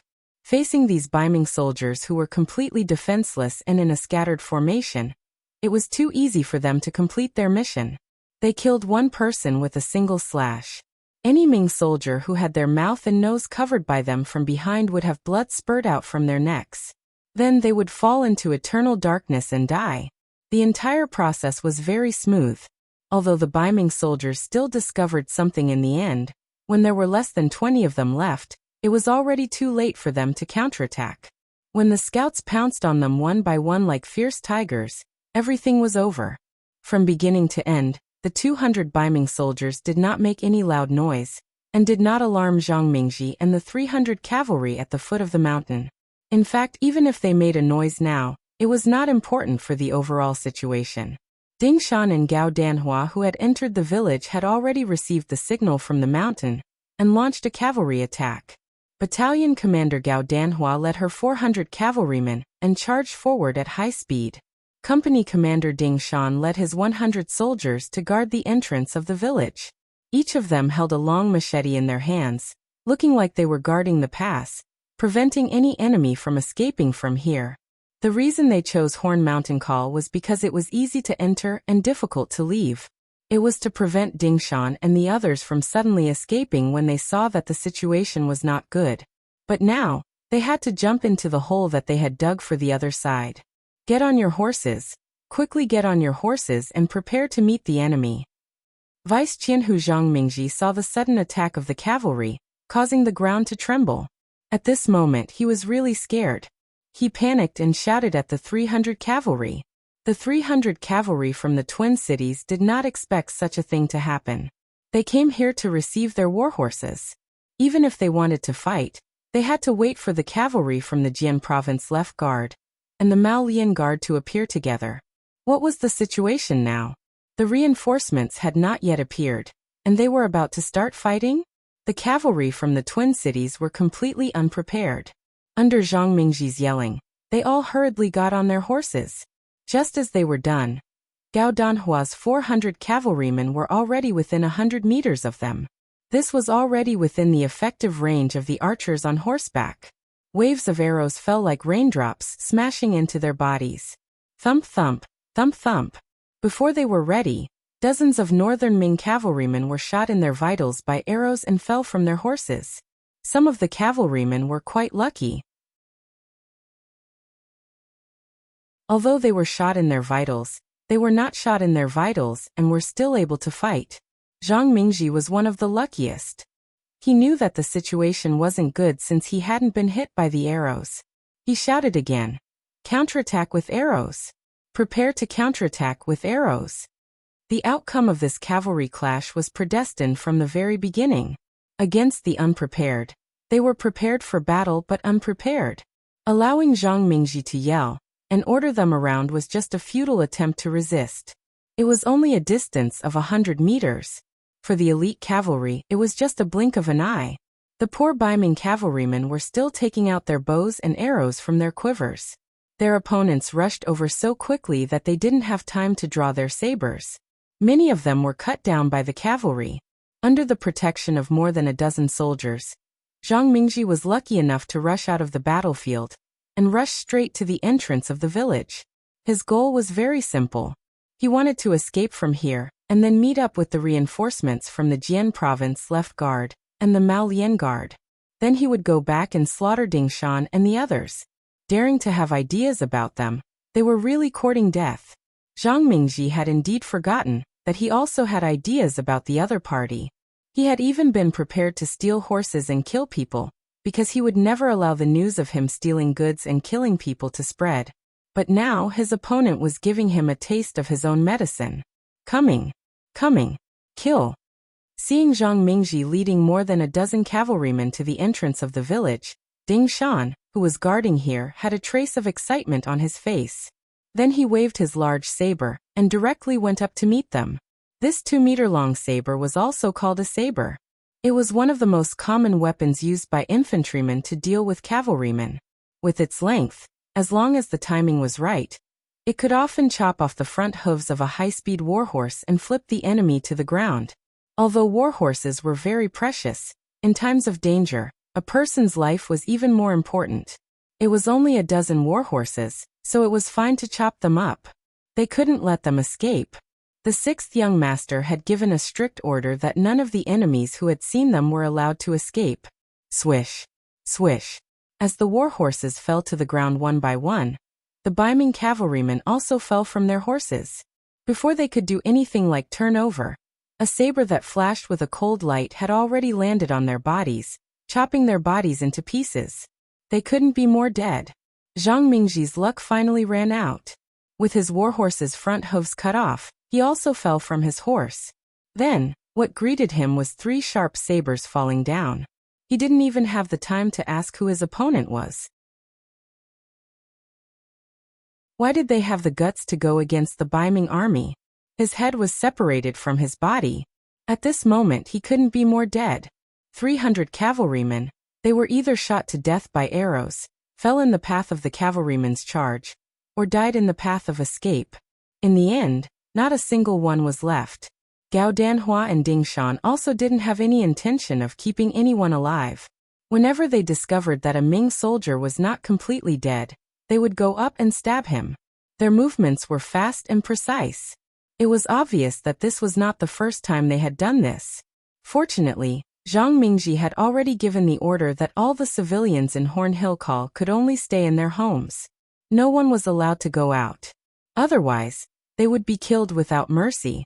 Originally, he didn't want people to see him kill people and steal horses. Now it helped Ding Shan, Gao Danhua and the others. They didn't need to raise their sabers and do anything to the innocent civilians. Quickly clean up the battlefield and leave this place. Gao Danhua gave the order. Ding Shan and the cavalrymen began to carry it out. After less than an hour, Hornhill Call had once again returned to its original tranquility. Only the smell of blood still filled the air, and didn't dissipate for a long time. Outside Hornhill Call, it was not peaceful at this time. The 300 Maolian Guard cavalrymen that had come from Maolian City were facing the combined attack of the 1st Battalion of the Cavalry Division, Dingyu, and the 3rd Battalion, Ma Xiangshan. The Maolian Guard cavalrymen also suddenly met the enemy, without any preparation. First, there was a wave of archers attacking from afar. Then there was a close-range charge. 800 against 300. Adding on that the cavalry division's sabers were so sharp, there were occasionally some Baiming cavalrymen who wanted to put up a fight. But after a few swings on the horses, they sadly found that the sabers in their hands had broken from the middle due to the quality of the sabers. Facing the Maolian Guard cavalrymen with broken sabers, no matter if it was Dengyu or Ma Xiangshan, no one would be polite. Who could say that the quality of a weapon was not another manifestation of a powerful hairstyle? Taking advantage of your weakness to take your life. After a flurry of sabers, the 300 Maolian Guard soldiers were completely annihilated. The cavalry division only lost 1 person, and more than 10 people to take down 300 warhorses. Time went back 4 hours. In the 3 battles, the first to act was the main force of the mercenaries led by Yang Chendong. Their opponent was the left guard cavalry of Jian province. This time, there were 2,000 of them. From afar, they looked like a long dragon. Once they appeared, they would cause waves of tremors, giving people the feeling that they were a mighty army with thousands of men and horses. Because they were the furthest from Hornhill Call, the Jian province left guard cavalrymen were the first to set off. When the sky had just brightened, they set off from the city. By the time they reached the Stone Mountain area, it was already around 9 in the morning. In comparison, Yang Chendong's troops came even earlier. They had already arrived yesterday, and chose the best battlefield. Relying on the fact that the Stone Mountain area was mostly stone, they chose a path between 2 mountains as the ambush location. Although it was called a mountain, It was not as tall as a real mountain. It was only about 20 meters high and was completely bare, showing the nature of a stone mountain. However, the height of 20 meters was enough to make Yang Chendong very satisfied. First, he arranged for the soldiers to place piles of stones at the exit between the two mountains to block it. This was to ensure that the enemy could only be a turtle in a jar after entering here. Then he began to arrange the specific location and tasks for the ambush for each battalion. The political commissar of the 2nd Regiment and the commander of the 2nd Battalion, Chun Bo, was responsible for the attack on the left side of the mountain. The commander of the 3rd Battalion, Chun Yang, was responsible for the attack on the right side of the mountain. The regimental commander and the commander of the 1st Battalion, Wu Sheng, was responsible for blocking the enemy's retreat. At the same time, each battalion brought 2 auxiliary battalions to ensure that the task could be completed smoothly. In this battle, besides Yang Chendong himself riding the white dragon horse, there was no other horse accompanying him. However, when facing an enemy of 2,000 cavalrymen, he was still full of confidence. This was an ambush. His troops were nearly twice the number of the enemy, and they were equipped with advanced flintlocks. There was no possibility of failure. Now he just had to wait for the enemy to appear on time. Liang Xian, the commander of the Jian province left guard, also had the same idea as Yang Chendong. Personally leading 2,000 cavalrymen, this force was equivalent to walking sideways in the vicinity. It was fortunate that they did not cause trouble for others, who would dare to have any ideas about him. Moreover, with the combat power and speed of 2,000 cavalrymen, even if they encountered the enemy, they could completely rampage. There was no need to consider or worry about anything.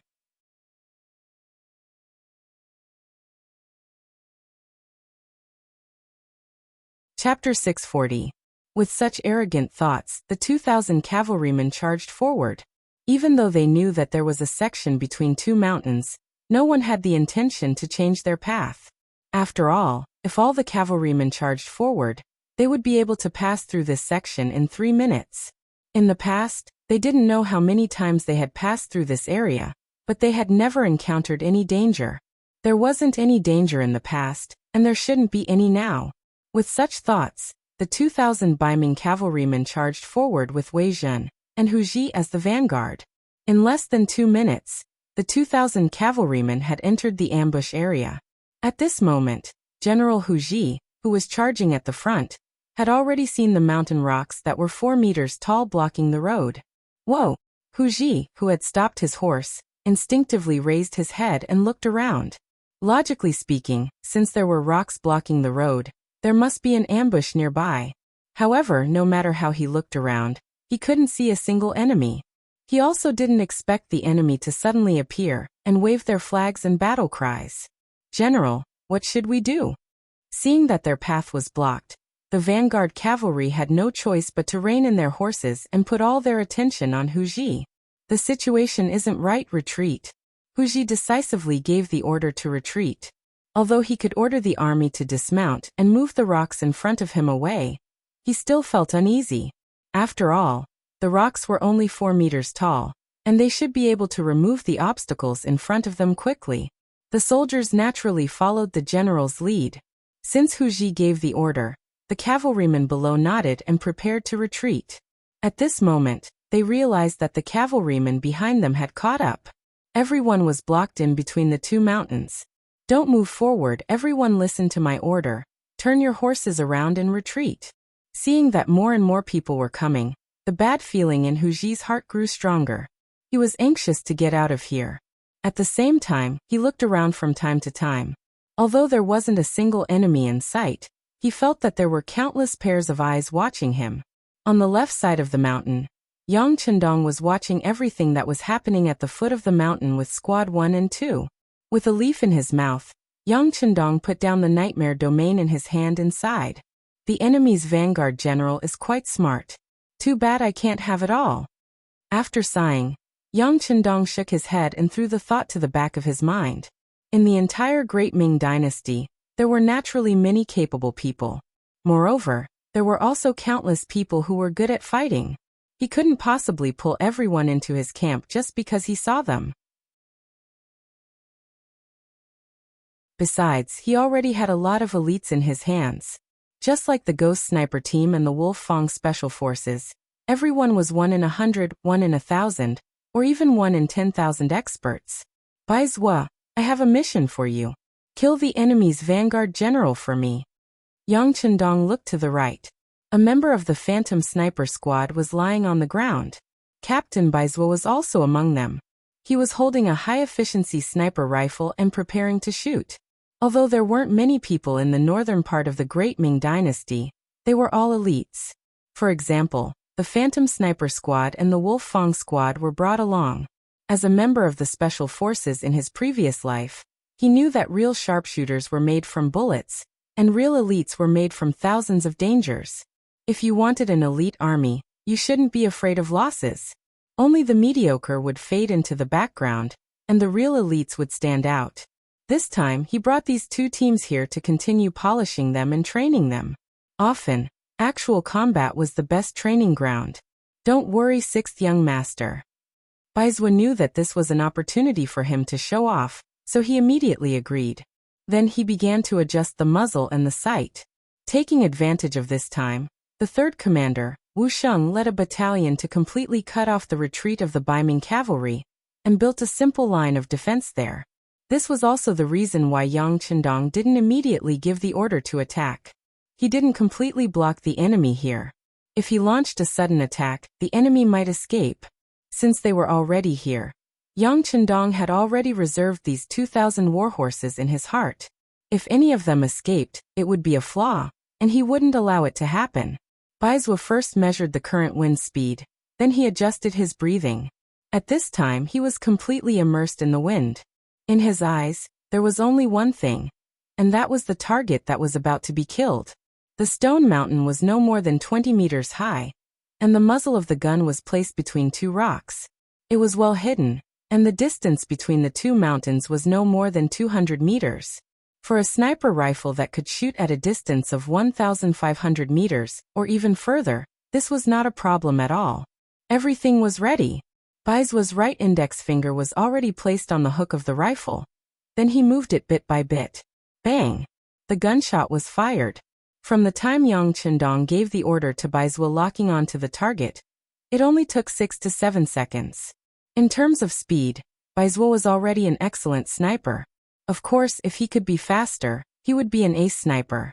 The gunshot sounded, followed by the sound of a head exploding in the middle of the two mountains. Wuxia was dead.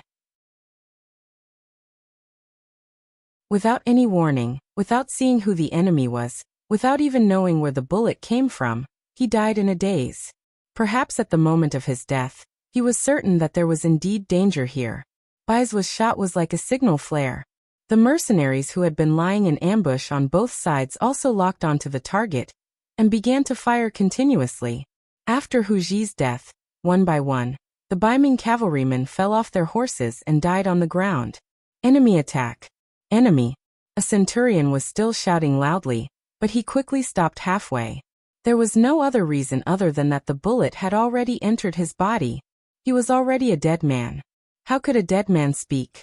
One by one, the northern Ming cavalry were hit by the bullets. They didn't even see what the enemy looked like before they fell off their horses or died on their horses. And this kind of scene seemed to be contagious. It started from the vanguard and spread all the way to the middle and rear of the army. Liang Xian, who was in the middle of the army, heard the loud gunshots. His face turned from red to white. Even if he was a fool, he would know that he had fallen into an ambush at this moment. But why were the gunshots so dense? Where did they come from? When did such a powerful enemy and opponent appear in this area? Some thoughts flashed through his mind. At this time, Liang Xian was thinking more about how to escape this place. He originally thought that this time, he would be able to obtain a great merit by just walking around. Who knew that his life would be in danger? Retreat, retreat, retreat. Seeing the soldiers in front and beside him being targeted and shot without any resistance, Liang Xian's heart was in a mess. Liang Xian's courage was about to break at this moment. He shouted loudly, and under the protection of several bodyguards, he turned around and reined in his horse, preparing to flee.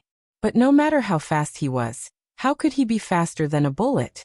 Soon his figure was locked on by the ghost shadow snipers mixed in with the mercenaries. Perhaps no one could recognize his identity, but under the tight protection of several bodyguards, even if one used their toes to think, they would know that this person's identity was not ordinary. Since Liang Xian was a person of status, he would definitely be the target of special attention. At least 3 or more ghost shadow snipers targeted Liang Xian. It was a pity for this secondary grade 3 commander. He originally thought that he could rely on the Liang family's background to make a name for himself in the new, Ergon capital. Once he had the chance, he would return to Beiming to be a high official. But now he was about to lose his life because of a mission that was not dangerous at all. At the same time, he was targeted by at least 3 qualified snipers. Even a god would not be able to save him now. Bang bang bang.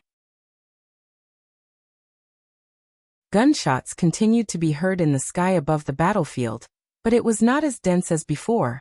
Before the battle, the 6th young master had given a strict order.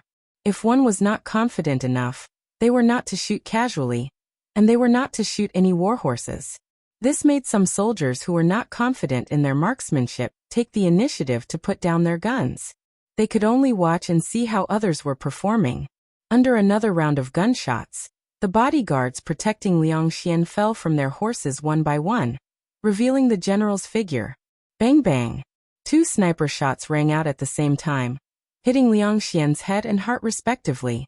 This arrogant commander who couldn't be underestimated widened his eyes and fell off the horse with an unwilling expression.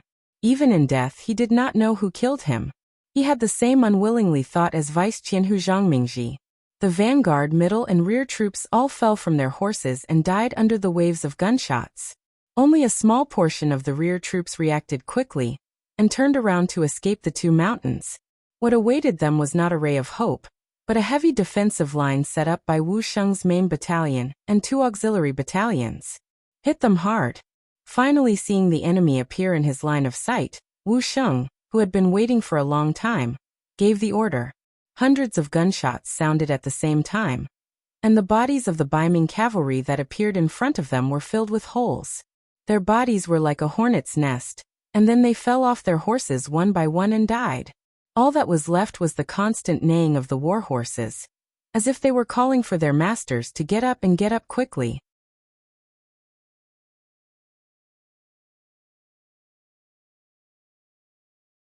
Chapter 641.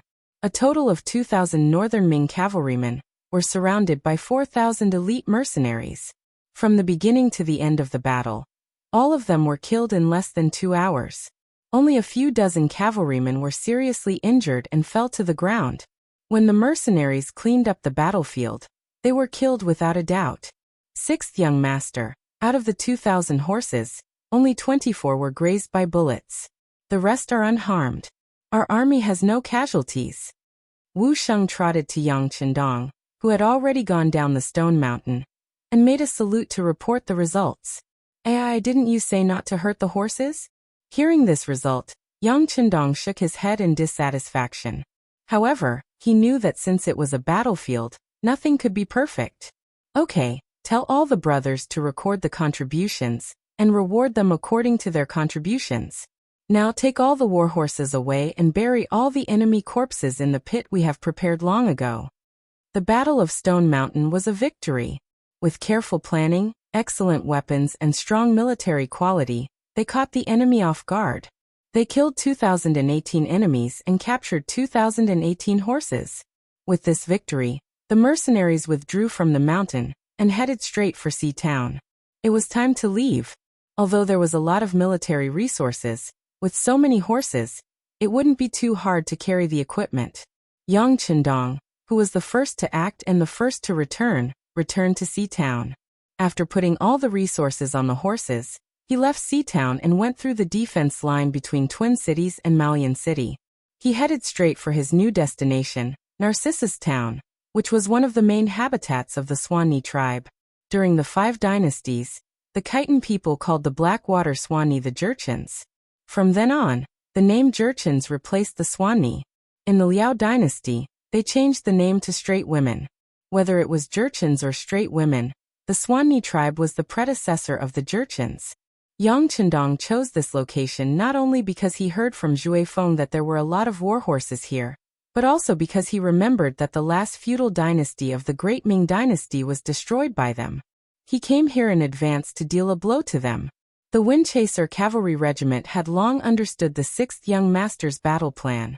After taking down the warhorses of the twin cities Maoyan City, they also brought their troops here. When they met up with the main force, they found out that they had actually taken down a total of 2,018 warhorses. Although more than 20 of them had suffered some damage, they only needed to rest for a while to recover. This was 100 times more effective than the 550 warhorses they had obtained and losing 50 of them. This result made the Windchaser cavalry soldiers stop looking down on them. They were all wondering what kind of methods this main force had to complete the mission so beautifully. Just like Windchaser's cavalry, they also had the ability to attack Baiming's 2,000 warhorses. They could even guarantee that they would be the final victor by relying on their more powerful methods. However, the effect was definitely not that good. Even the Windchaser cavalry regiment was beaten half to death. Looking at the main force of the mercenaries, there was not a single casualty. This result was really hard to understand. Yang Chendong did not have the intention to explain it to them, because it would not take long for the facts to be placed in front of them. When the flintlock showed its power, all words would be pale and powerless. Taking advantage of the fact that the Baiming army had not reacted, Yang Chendong had already led the main force out of the Jianzhou left guard sphere of influence. He did not feel any psychological pressure or guilt for killing more than 2,000 Ming soldiers this time. Although the Ming army was also composed of Han people, this army could not be used by him for the time being. It might even become his enemy in the future. Of course, he would not be polite to the enemy. The Han people he wanted were not people who were willing to die for the Ming dynasty. Not to mention, Baiming Shinkuan had tried to assassinate him. If this was the case, he would not be polite when killing people. Yang Chendong did not hesitate to kill people. At this time, the Jianzhou Northern Guard, the Lianmao Guard, and the Shuangqing Guards had already become a pot of porridge. It was already night time, but there was no news at all. When the Twin Cities Guard's 1,000 households chief Hiying sent people to Horn Mountain Call, from the mouths of the ignorant commoners, they only learned of the existence of a great battle. As for who killed who and who won in the end, they had absolutely no idea. They continued to search. The 3 cities sent the most outstanding coroner. It took them a full 3 days to find the huge pit with the bodies of 2,018 people buried in the Stone Mountain area. Only then did the commander of the Jianzhou left guard, Chen Dula, know that it was a force that destroyed all their cavalry. However, all information about this enemy seemed to have been cut off, and they could not find anything. Chen Dula had no choice but to report this to Song Quan, the commander of the newer cadre city. It was inevitable that he would be scolded and reprimanded. However, they still did not know who the enemy was. At this time, Yang Chendong had already brought the mercenary army to the west of Narcissus Town, 20 li away. Su Yunxing and the scouts sent by Commander Ding Shan had already gotten a general idea of the town's situation. From the information the scouts sent back, Narcissus Town was a large town with a resident population of around 50,000 people. Most of them were Nuzan people, and there were also Mongols, Han people, Jalimi, Ki Kou, Dor and other races. This place was a hodgepodge. Because the closest Ming army near Narcissus Town was 300 li away, this place was like an otherworldly paradise. It was a place that belonged to the newer Gandusi, and was not under the control of the Ming army. In the Ming dynasty's first year of Yongle 1403, Ming dynasty Emperor Zhu Di sent people to Heilongjiang and Wesili rivers to recruit the Nuzan people. In the 14th year of Zhengtong 1449, the Mongol imperial tutor Yeshen of Wara attacked the Ming dynasty. He defeated the Ming dynasty army at Tumu Castle and almost captured Mingyingzong. Some Jianzhou and Haishi guards took the chance to attack Liaodong to cooperate with Yeshen's military operations. However, there were also quite a number of Nuzan guards who were attacked by Yi Shiwen. Many of the hereditary leaders of the Nuzan guards were robbed by Yi Shiwen and lost their hereditary credentials. Later on, they could only pay tribute in the name of the imperial secretariat.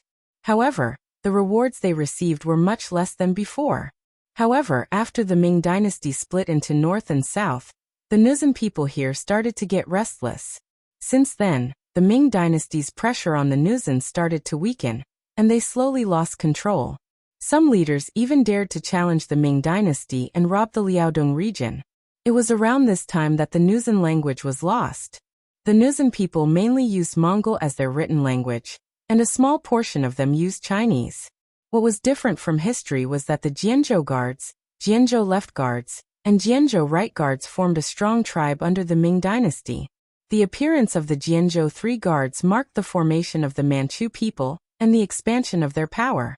However, due to the appearance of Yang Qindong, the Ming dynasty was split into north and south.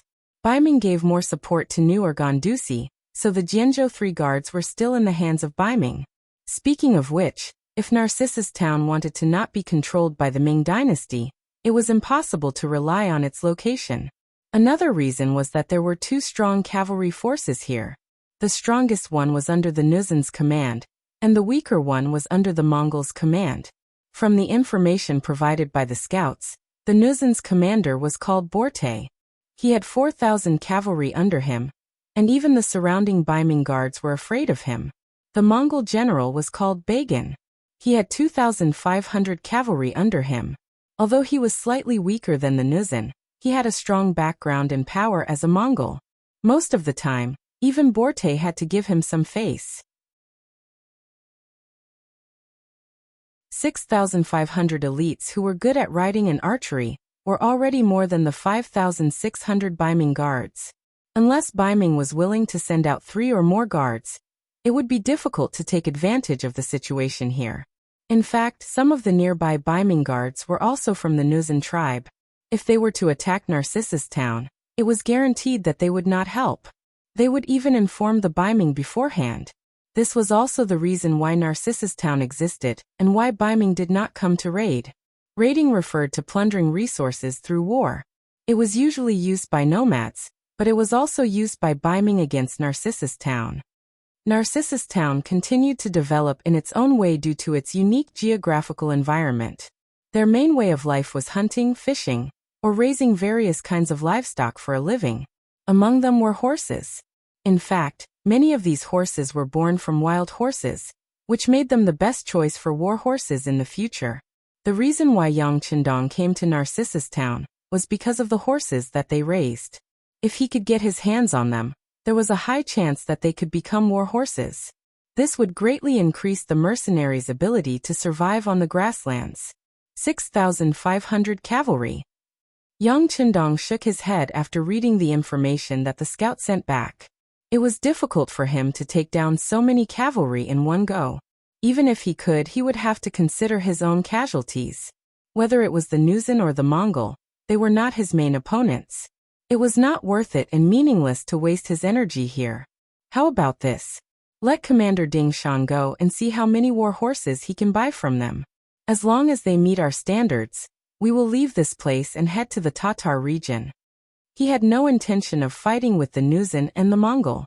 Although he wanted to use this opportunity to teach the Nuzan cavalry a lesson, it was not worth it if he had to pay a high price.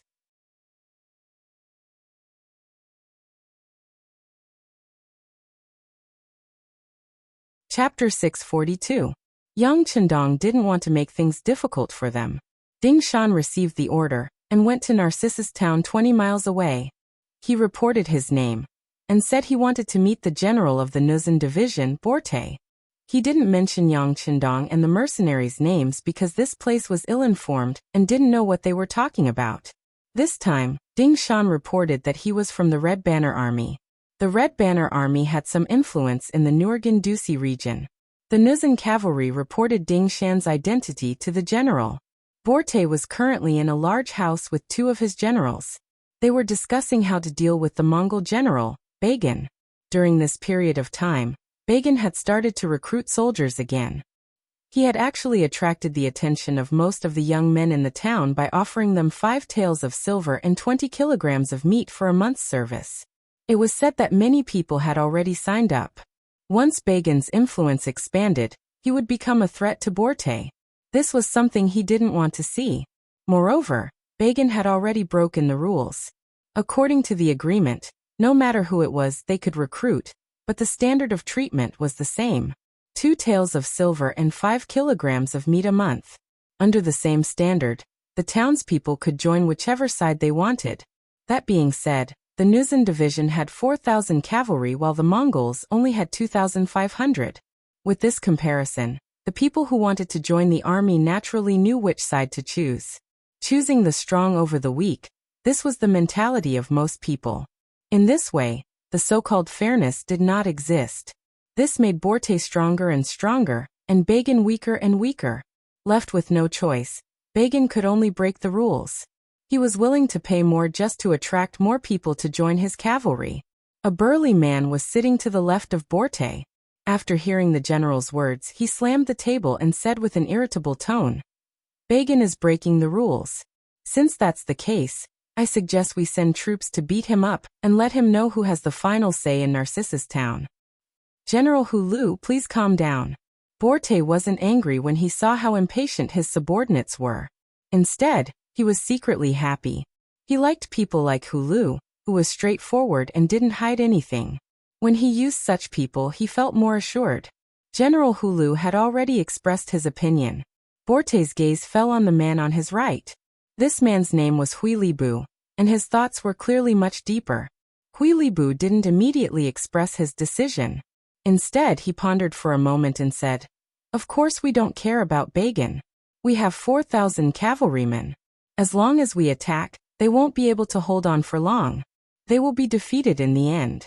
But don't forget, behind them is the powerful Mongol Empire.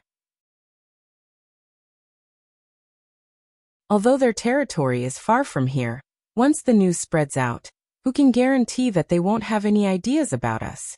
If a group of 5,000 Mongol cavalry comes, how are we going to deal with them? If we fight, can we win?" Hulu originally wanted to say something, but after hearing this, he had no choice but to shut his mouth. Borte let out a long sigh in his heart. The Mongol Empire was too powerful. They were so powerful that he had to think carefully before doing anything to Bagan. If the terrifying consequences were to come, he wouldn't be able to bear it. In his heart, he wanted to use Narcissus Town to develop and strengthen himself, and not attract other people to attack him. In order to achieve this goal, he didn't even forcefully recruit soldiers in the town, because he knew that there would be spies from the Baiming army here. Currently, he only had 4,000 cavalrymen, so the Baiming army wouldn't see him as a threat. However, if he recruited all the men in the town, then his power would instantly increase by several times. This would naturally attract the attention of the Baiming army. When that time comes, if the Baiming army sent an army to surround him, then he wouldn't even be able to survive. If that's the case, are we just going to watch Bagan grow stronger and stronger until he becomes a threat to us?" Borte sighed and said in a dissatisfied tone, "Perhaps we can send someone to discuss with Bagan.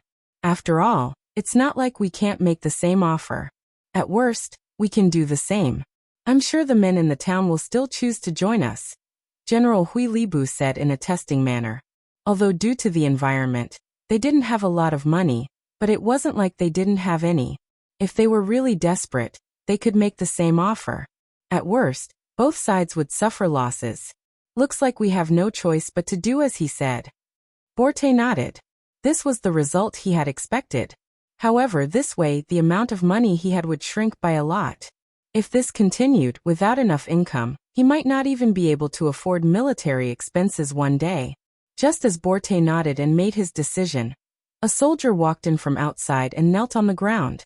"General, there is someone who claims to be from the 5-Star Army who wants to see you." The 5-Star Army. Borte wasn't unfamiliar with this name. He knew that this was an army of thousands of cavalrymen, and that they had some fighting power. However, that was all. After all, he was 3 times stronger than them. Yes. Did the person say what he wanted? No. The person who came called himself Dingshan. He said he had business to discuss with you. As for what business, he didn't dare to tell us. The soldier knelt on the ground and answered truthfully. "Business?" He then let him in. Borte smiled. This was a normal thing to do.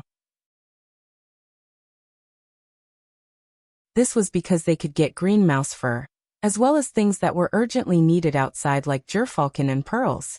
For this reason, it wasn't strange for ordinary merchants to contact him. However, these merchants would usually appear in early spring and late autumn. It was already summer, and there weren't many merchants who still wanted to discuss business with him. With curious gazes, Hu Lu and General Hui Libu didn't move at all. They were also curious about what business this Ding Shan from the Red Banner wanted to discuss with them. The personal guard left and quickly returned. Behind him was Ding Shan, who had a smile on his face. When this person entered the room, he very humbly cupped his fist and greeted Borte and the other two. Ding Shan greets the three generals. Greetings to the three generals. Yes. Are you Ding Shan from the 5-Star Army? May I ask what position you hold there? Hui Libu took the initiative to ask. He also played the role of the vanguard. He couldn't let the general personally deal with the trivial matters. This lowly one's talent is limited. I am only a company commander. Ding Shan still had a smile on his face. It was indescribable sincerity. Company commander? Hui Libu frowned. He clearly hadn't heard of this position before. Company commander? How many men does Brother Ding Shan have under his command? Oh, only 100. Ding Shan was still smiling as he spoke. He didn't have the slightest self-deprecation because he could only lead 100 men. 100? Hee hee hee. When Borte and the other two heard that the other party was only a centurion, they couldn't help but laugh. Wasn't the position of company commander supposed to be a very prestigious one? They didn't think that he was only a centurion. Right. Ding Shan must have known that he was embarrassed to say it out loud because of his position.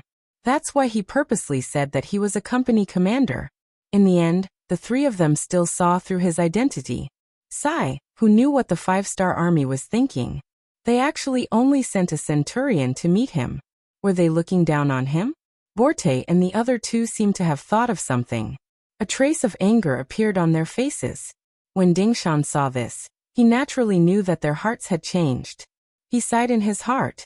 You don't know how powerful the 5-Star Army is. Sending me here is already giving you enough face. Of course, he couldn't say these words. Even if he said it, no one would believe him. Thinking about his mission, he put away his original smile and said as seriously as possible. 3 generals, this time I actually came here to make a deal with you. I think that in front of benefits, my identity shouldn't be important. Yes. Hui Li couldn't hold back his anger. You said a deal, then tell us the content and amount of the deal. They didn't immediately refuse because they wanted to wait for Ding Shan to finish speaking before humiliating him. After all, he was only a centurion. They didn't think that he could take out anything to tempt them. Ignoring the other party's somewhat cold attitude, Ding Shan finally opened his mouth. 3 generals, the 5-Star Army came here to buy war horses. We know that your noble family has a lot of war horses. Since they are eating for free, why not sell them to us? Isn't that the best of both worlds? Buy horses? You want to buy war horses? Hui Li still didn't say anything.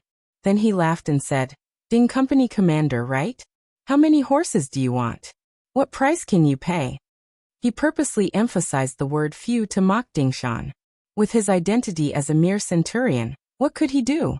Even if he wanted to buy war horses, he would only buy a few. Although the war horses were the main source of income for the Nuzan tribe, if it was only a few, they wouldn't put it in their eyes. A few? Ding Shan mocked the other party in his heart. Then his tone changed into a very arrogant one. He had thought about it. Who said that merchants had to lower their heads? That was a small merchant. He was a big merchant. Since he was a big merchant, he didn't have to look at other people's faces. It was others who had to look at his mood. Ding Shan's tone also changed. At this moment, it was as if he was a different person. 3 generals, you must be mistaken. The 5-Star Army doesn't want a few horses. We can buy as many as you have. As for the price, it can be discussed.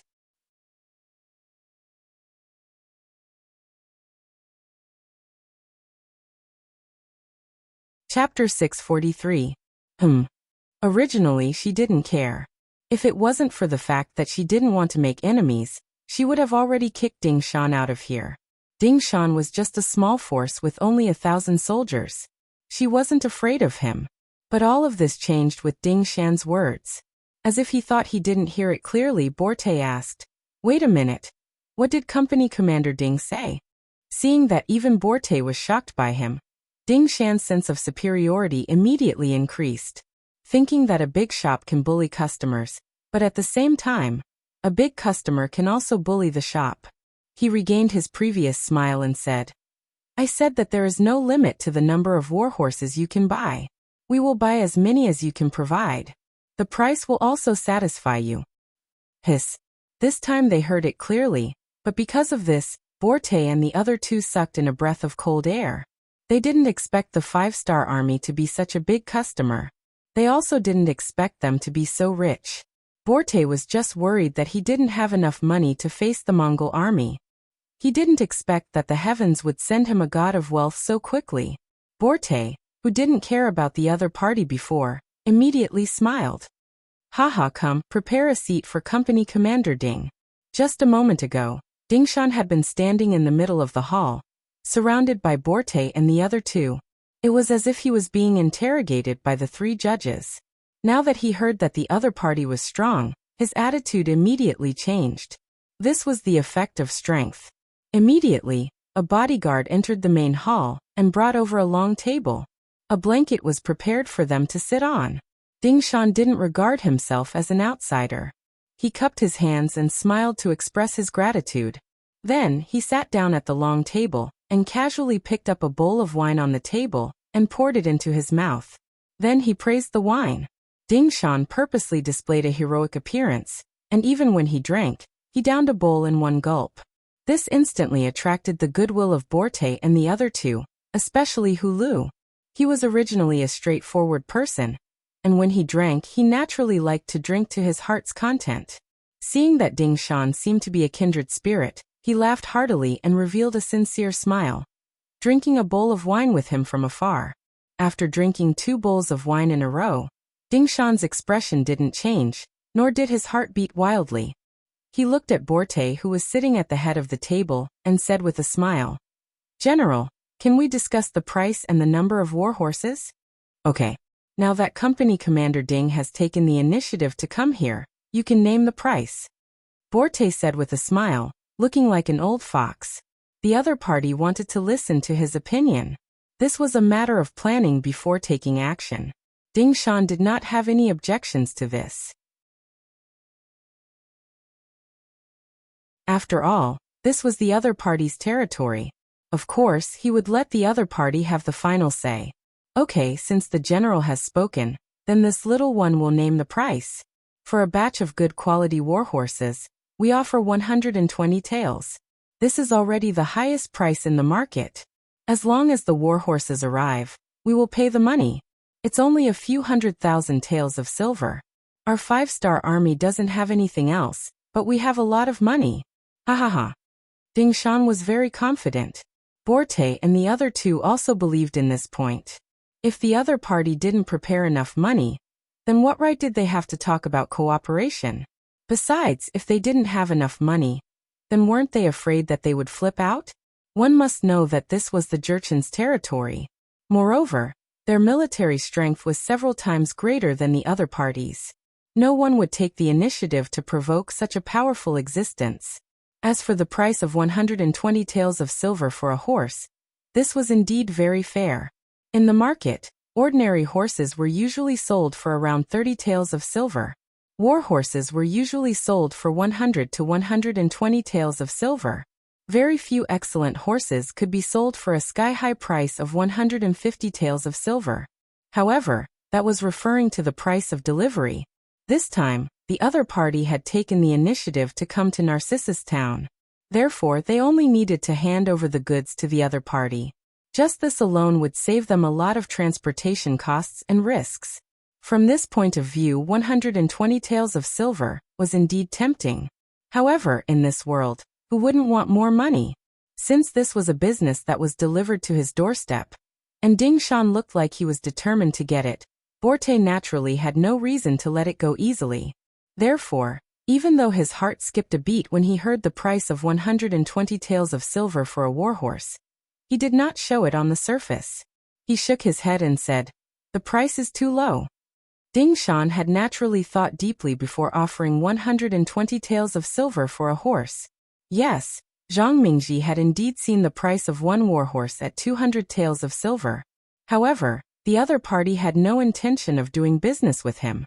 They were prepared to rob him. The facts proved this point. After finding Zhang Mingji's corpse in Horn Hill Call, they did not find any large amount of money on him or in the group. This time, Ding Shan really wanted to make a deal with him. However, the other party still thought that the price was too low. This was a bit insatiable. Ding Shan argued with reason. "General Borte, we are here to buy from you. You only need to send the warhorses out of Narcissus Town, and our deal will be considered complete. This will save you a lot of trouble." "I said the price is too low." Borte had no intention of reasoning with Ding Shan. He still held on to his previous idea and repeated it.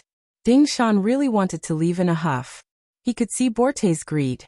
However, when he remembered that the sixth young master was waiting for his news outside the town, he had to forcefully suppress the thought of leaving. He then looked at Borte and said, "General, how much do you think is appropriate?" 150 taels of silver for one. We can guarantee the quality of the warhorses. If you don't like any of them, you can return them to us," Borte said proudly, as if the warhorses of the Nuzan were the best. This warhorse was equivalent to an extra 30 taels of silver. In this way, if they bought 4 warhorses, they would lose 1 warhorse. It was a bit of a loss. However, before coming here, the sixth young master had said that as long as the warhorses were of good quality, it did not matter if they had to pay a little more.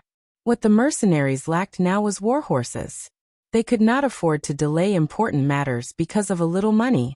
Thinking of this, Ding Shan finally gritted his teeth and agreed. "All right, since that is the case, I agree to this price. However, I do not know how many warhorses the general can sell, so that I can go back and prepare the money." Ding Shan actually agreed. He thought that in the face of such an exorbitant demand, the other party would definitely hesitate. Even if he got up and left now, it would be normal for him to come back a few days later. Even if he had to settle it today, he would have raised the price. For example, 130 taels of silver or 140 taels of silver would have been fine. However, the other party did not say anything and just agreed. This was indeed out of Borte and the other two's expectations.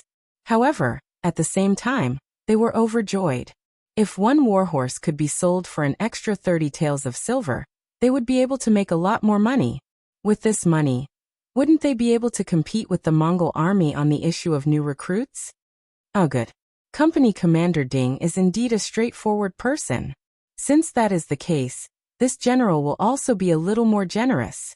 "I will sell you 1,000 warhorses for 150 taels of silver each." Borte laughed loudly, as if he was afraid that Ding Shan would go back on his words. He quickly settled the matter. 1,000 warhorses, this number was not low. Perhaps the Nuzan might have some extra, but the quality was good. It was not easy to get so many warhorses. This was also what made Ding Shan satisfied. "All right, the total is 150,000 taels of silver. I will bring the money to trade in 2 days." "All right, 2 days it is." Borte also agreed to this decision. Then both sides looked at each other and laughed.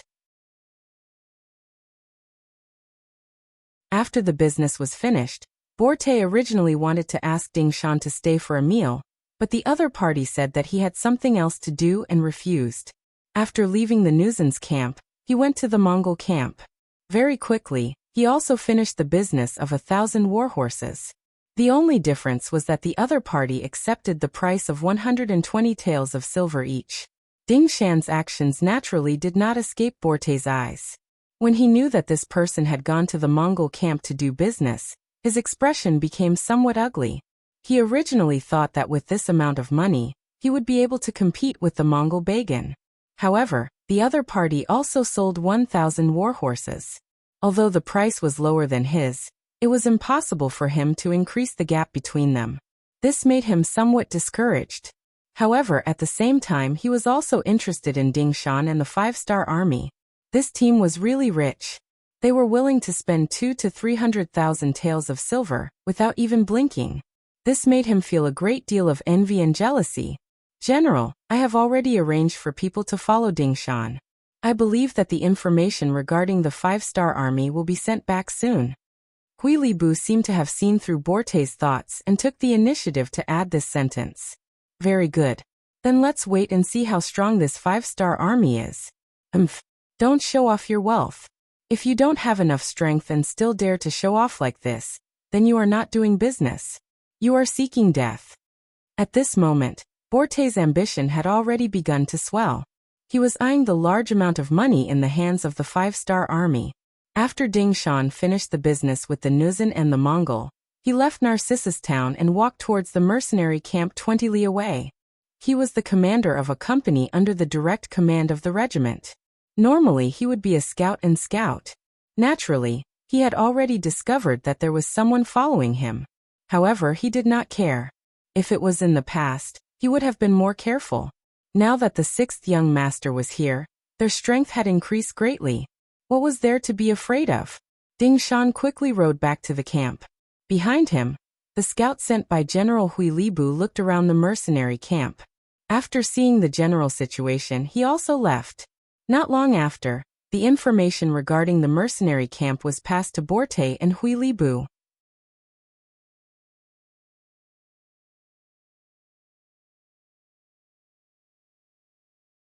Chapter 644.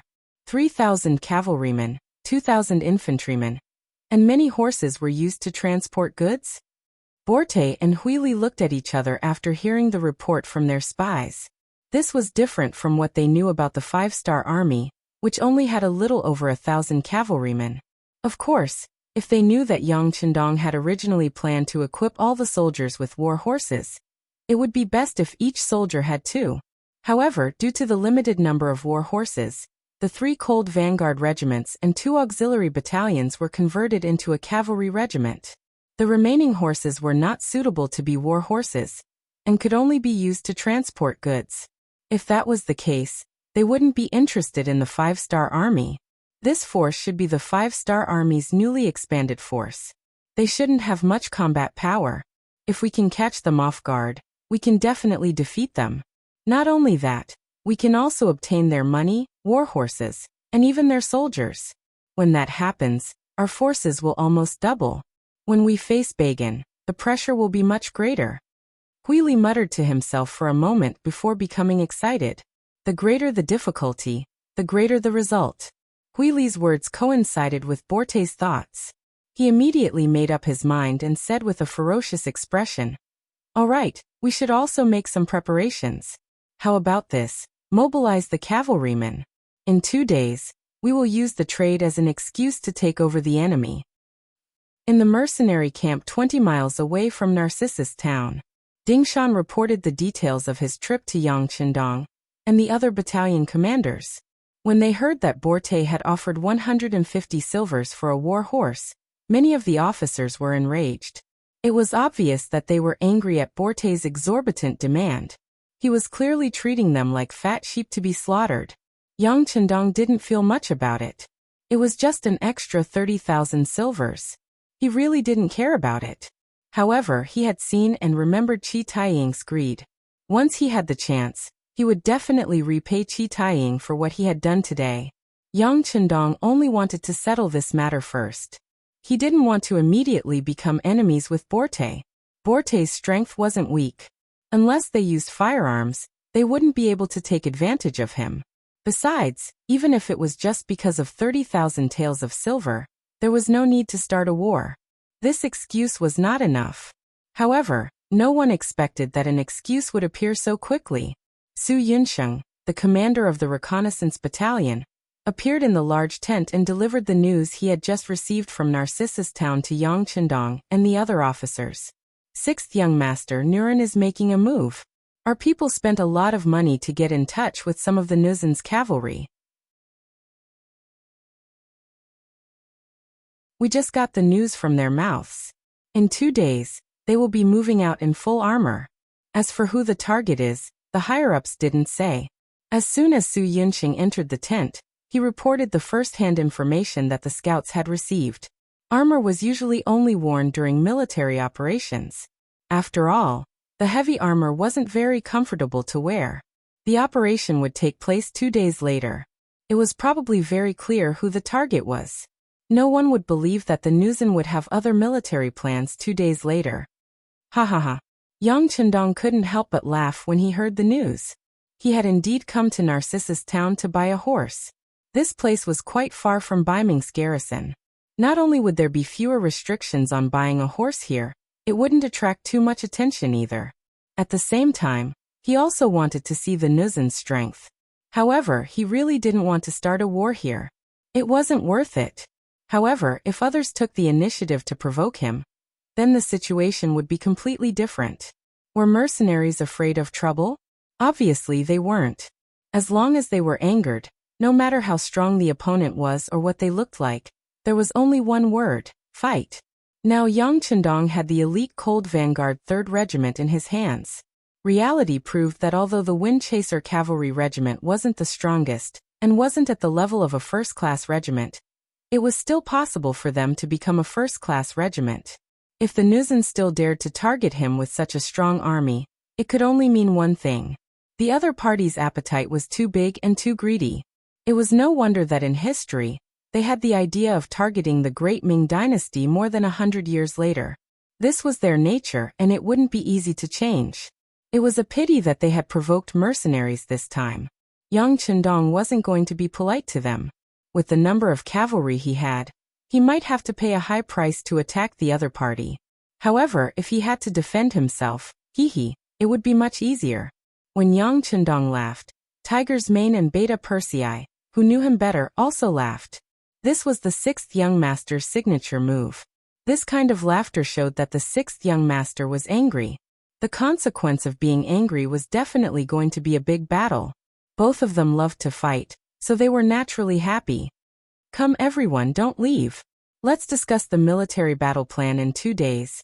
Yang Chendong took the initiative to walk to the sand table and looked at his position. The Nuzin suddenly made a move. As one of their opponents, she naturally couldn't escape the eyes of the Mongol army. Both sides relied on Narcissus Town. The Nuzin and the Mongol army had long been in each other's shoes. It was very difficult for either side to do something behind the other's back. Therefore, in terms of news, Bagan received it much earlier than Yang Chendong. His general, Taimur, was in charge of recruiting new soldiers when he was urgently called to the barracks by Bagan. He was informed of what might happen in 2 days. General, is Borte planning to attack the 5-star army? Although Taimur was tall, he wasn't stupid. He quickly thought of a possibility. That should be the case. Otherwise, do you think they would dare to attack our army? Bagan said proudly. Although he wasn't as strong as the Nuzin in terms of military strength, he was a Mongol. The Mongol cavalry had once been invincible. Even now, although it had declined, a starving camel was still bigger than a horse. It wasn't something that just anyone could provoke. The Baiming army might have the guts, but the Nuzin soldiers led by Borte definitely wouldn't. Since they couldn't attack them, they could only attack the 5-star army that had just arrived.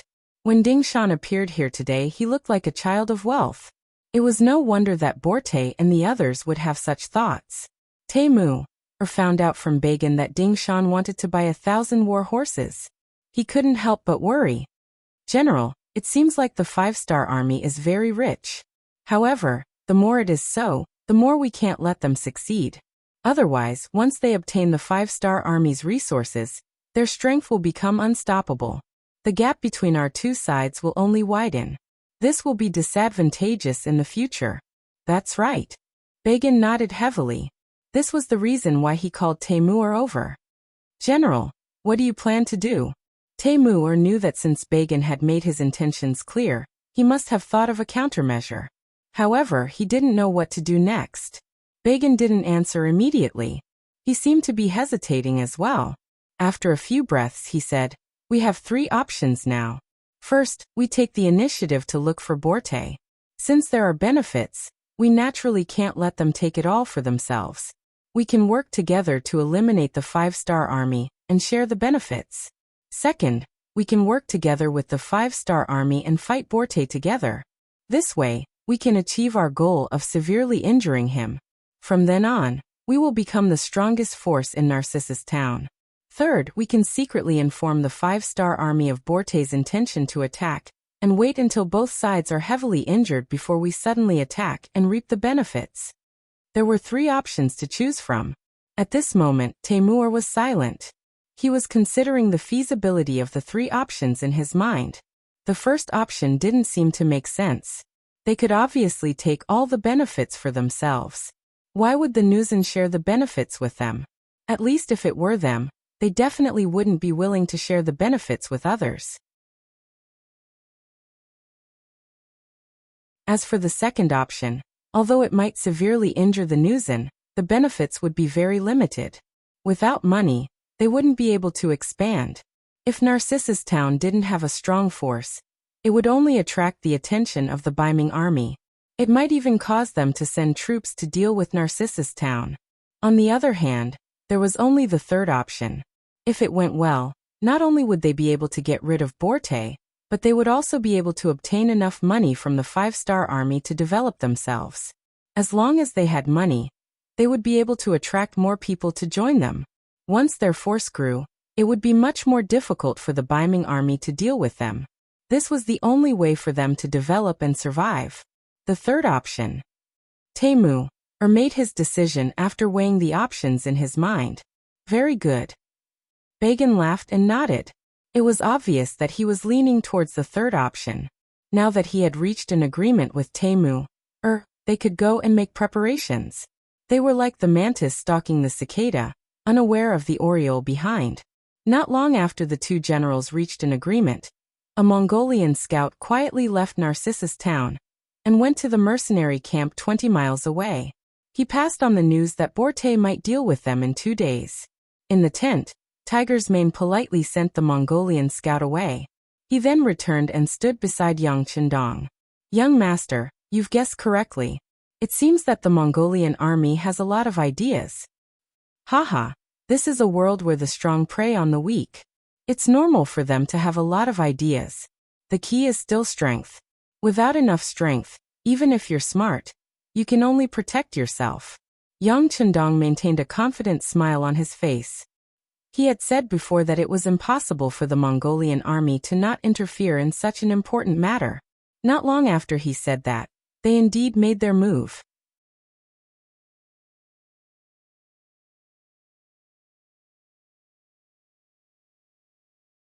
Chapter 645.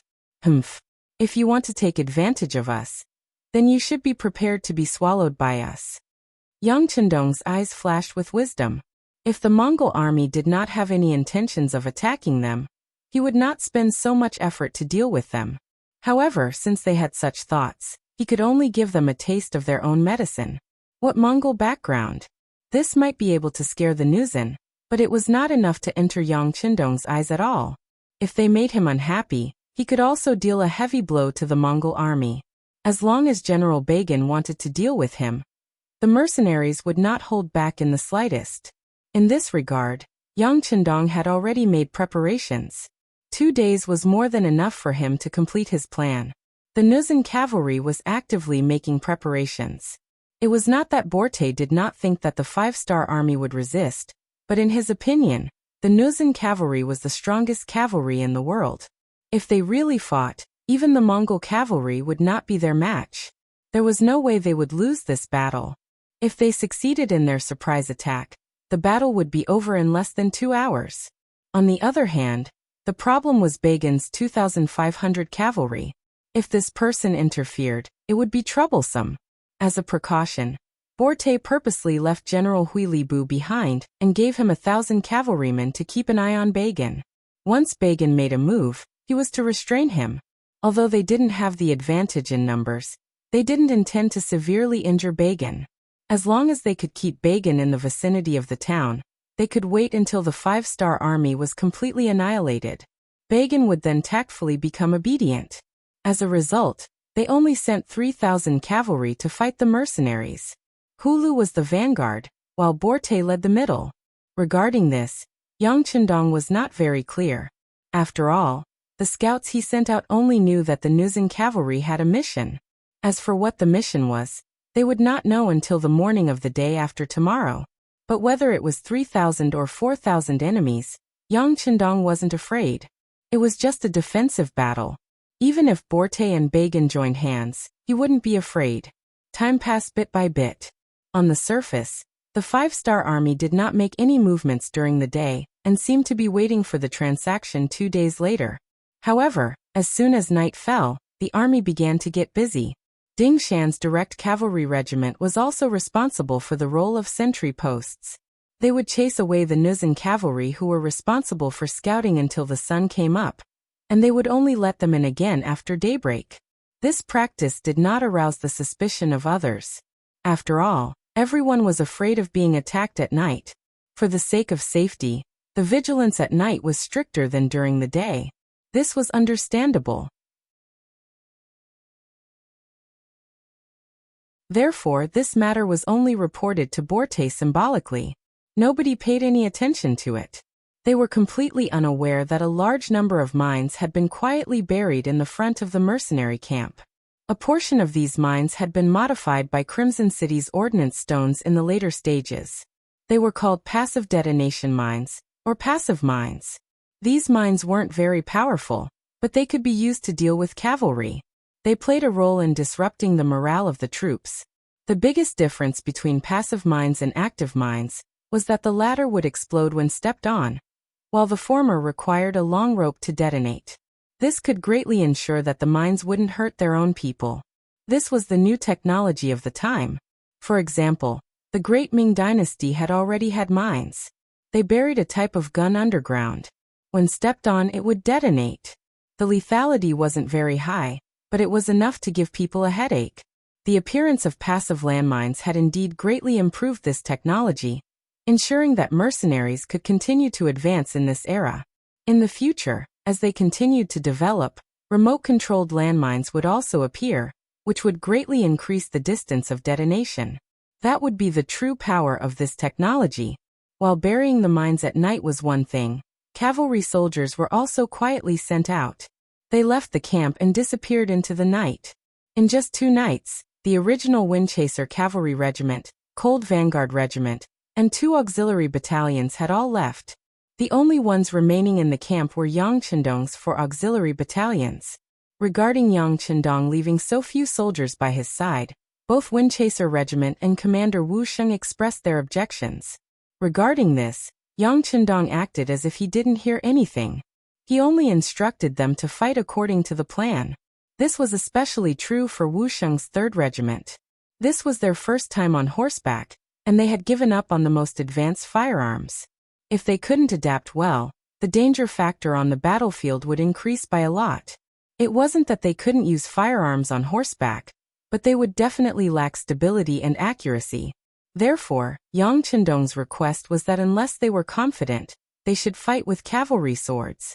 Since they were cavalry, they should be used to fighting on horseback and using cold weapons to hack and slash. Under Yang Chendong's insistence, the main force was finally sent out. Only 4 auxiliary battalions were left. They were led by Commander Lujua. Lujua was left behind. When he woke up on the morning of the 3rd day, his entire body was filled with nervousness and excitement. Yang Chendong saw all of this and couldn't help but smile. "Commander Lu, don't be so nervous. Everything is ready. You just need to do what you normally do in battle and training. Yes, don't be nervous. 6th Young Master, I'm just excited. Thank you for trusting our auxiliary soldiers and handing the heavy responsibility of protecting your safety to us." Lujua really wasn't nervous. He had fought dozens of battles, big and small. The nervousness of a new battlefield wouldn't appear on a veteran like him. But just as he said, he was truly excited. Yang Chendong had sent out all of the main force, and only left 4 auxiliary battalions at home. If this wasn't trust in the auxiliary soldiers, then what was it? In reality, it was impossible for only 4 auxiliary battalions to be at home. For example, Guard Squad 1 and 2 and Ghost Sniper Squad were all left by Yang Chendong's side. These people added up to nearly 100. In reality, their strength was several times greater than their own. With these people around, Yang Chendong could be said to be safe enough. But if Lu Zhuo was willing to think this way, he naturally wouldn't correct him. Good, it's good that you know this young master trusts you. Since it's like this, perform well today. Yang Chendong chuckled. Then he looked at Ding Shan, who had been standing beside him for a long time, and said, Company Commander Ding, it's about time. You can leave now. Remember, don't be rash. Just follow the plan and there won't be any problems. Yes, sixth young master, I will remember. Ding Shan was a little nervous and nodded respectfully. This was the sixth young master. To be able to be remembered and stand beside him for a while was something to be proud of. Everything was ready, except for the east wind. This east wind referred to the arrival of the transaction time. After Ding Shan received the order, he led a company of his subordinates and rode out of the camp with the 150,000 taels of silver, rushing towards the area 10 li ahead. At the same time, the Nuzan cavalry in Narcissus town also started to move. General Hulu was the vanguard, and Borte was the center of the army. They brought 3,000 cavalrymen out of the town. Only General Hulu was left behind to watch the Mongol cavalry's every move. Borte has left. How arrogant. He didn't even see an extra warhorse. It's obvious that he wants to make a move. Temu brought a few soldiers and watched the Nuzan cavalry leave the town. Then he returned to report to Ba Jian. Very good. Looks like our guess was right. Since that's the case, let's get ready to move. Haha. Ba Jian chuckled. At this moment, his eyes were filled with excitement. If this matter was settled well, Narcissus town would be his leader in the future. The Mongol cavalry under his command would also welcome a great opportunity for development. Temu nodded heavily and turned around to gather the troops.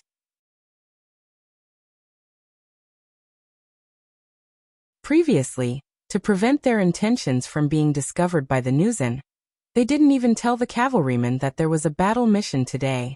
It would take some time to gather the troops now. Borte set off. 3,000 cavalrymen marched out until they were about 10 miles away from the 5-star army. That was also the location of the transaction that both sides had agreed on. It was about 10 miles away from each other's territory. No one had to worry about an ambush. In reality, neither side had arranged any troops to ambush within 10 miles. Borte didn't care about it.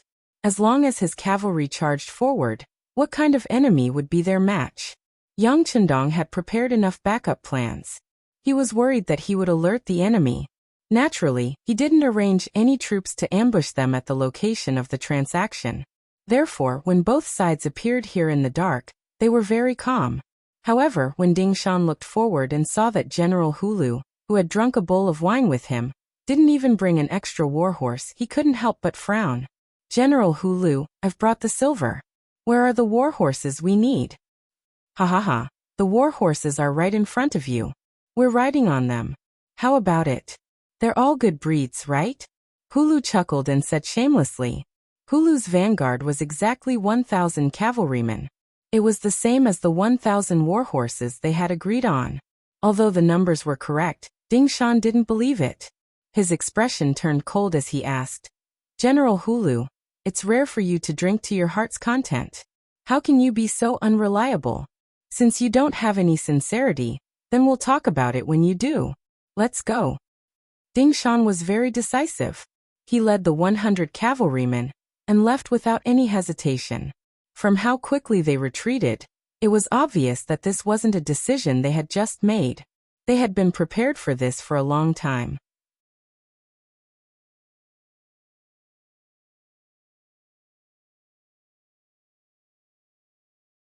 Chapter 646. Hulu was stunned by the sudden change in the situation. His mission was to stall Ding Shan and wait for General Borte to arrive with the main force. Then they would attack together and chase after Ding Shan's troops. They would attack the 5-star army's camp in one fell swoop. But now, Ding Shan had escaped before General Borte arrived. This was not in line with the plan. General, what should we do? Should we chase or wait for General Borte? The deputy general beside him was also confused by the scene in front of him. He asked Hu Lu for instructions. Chase. Leave one person behind to inform the general. The rest of you follow me.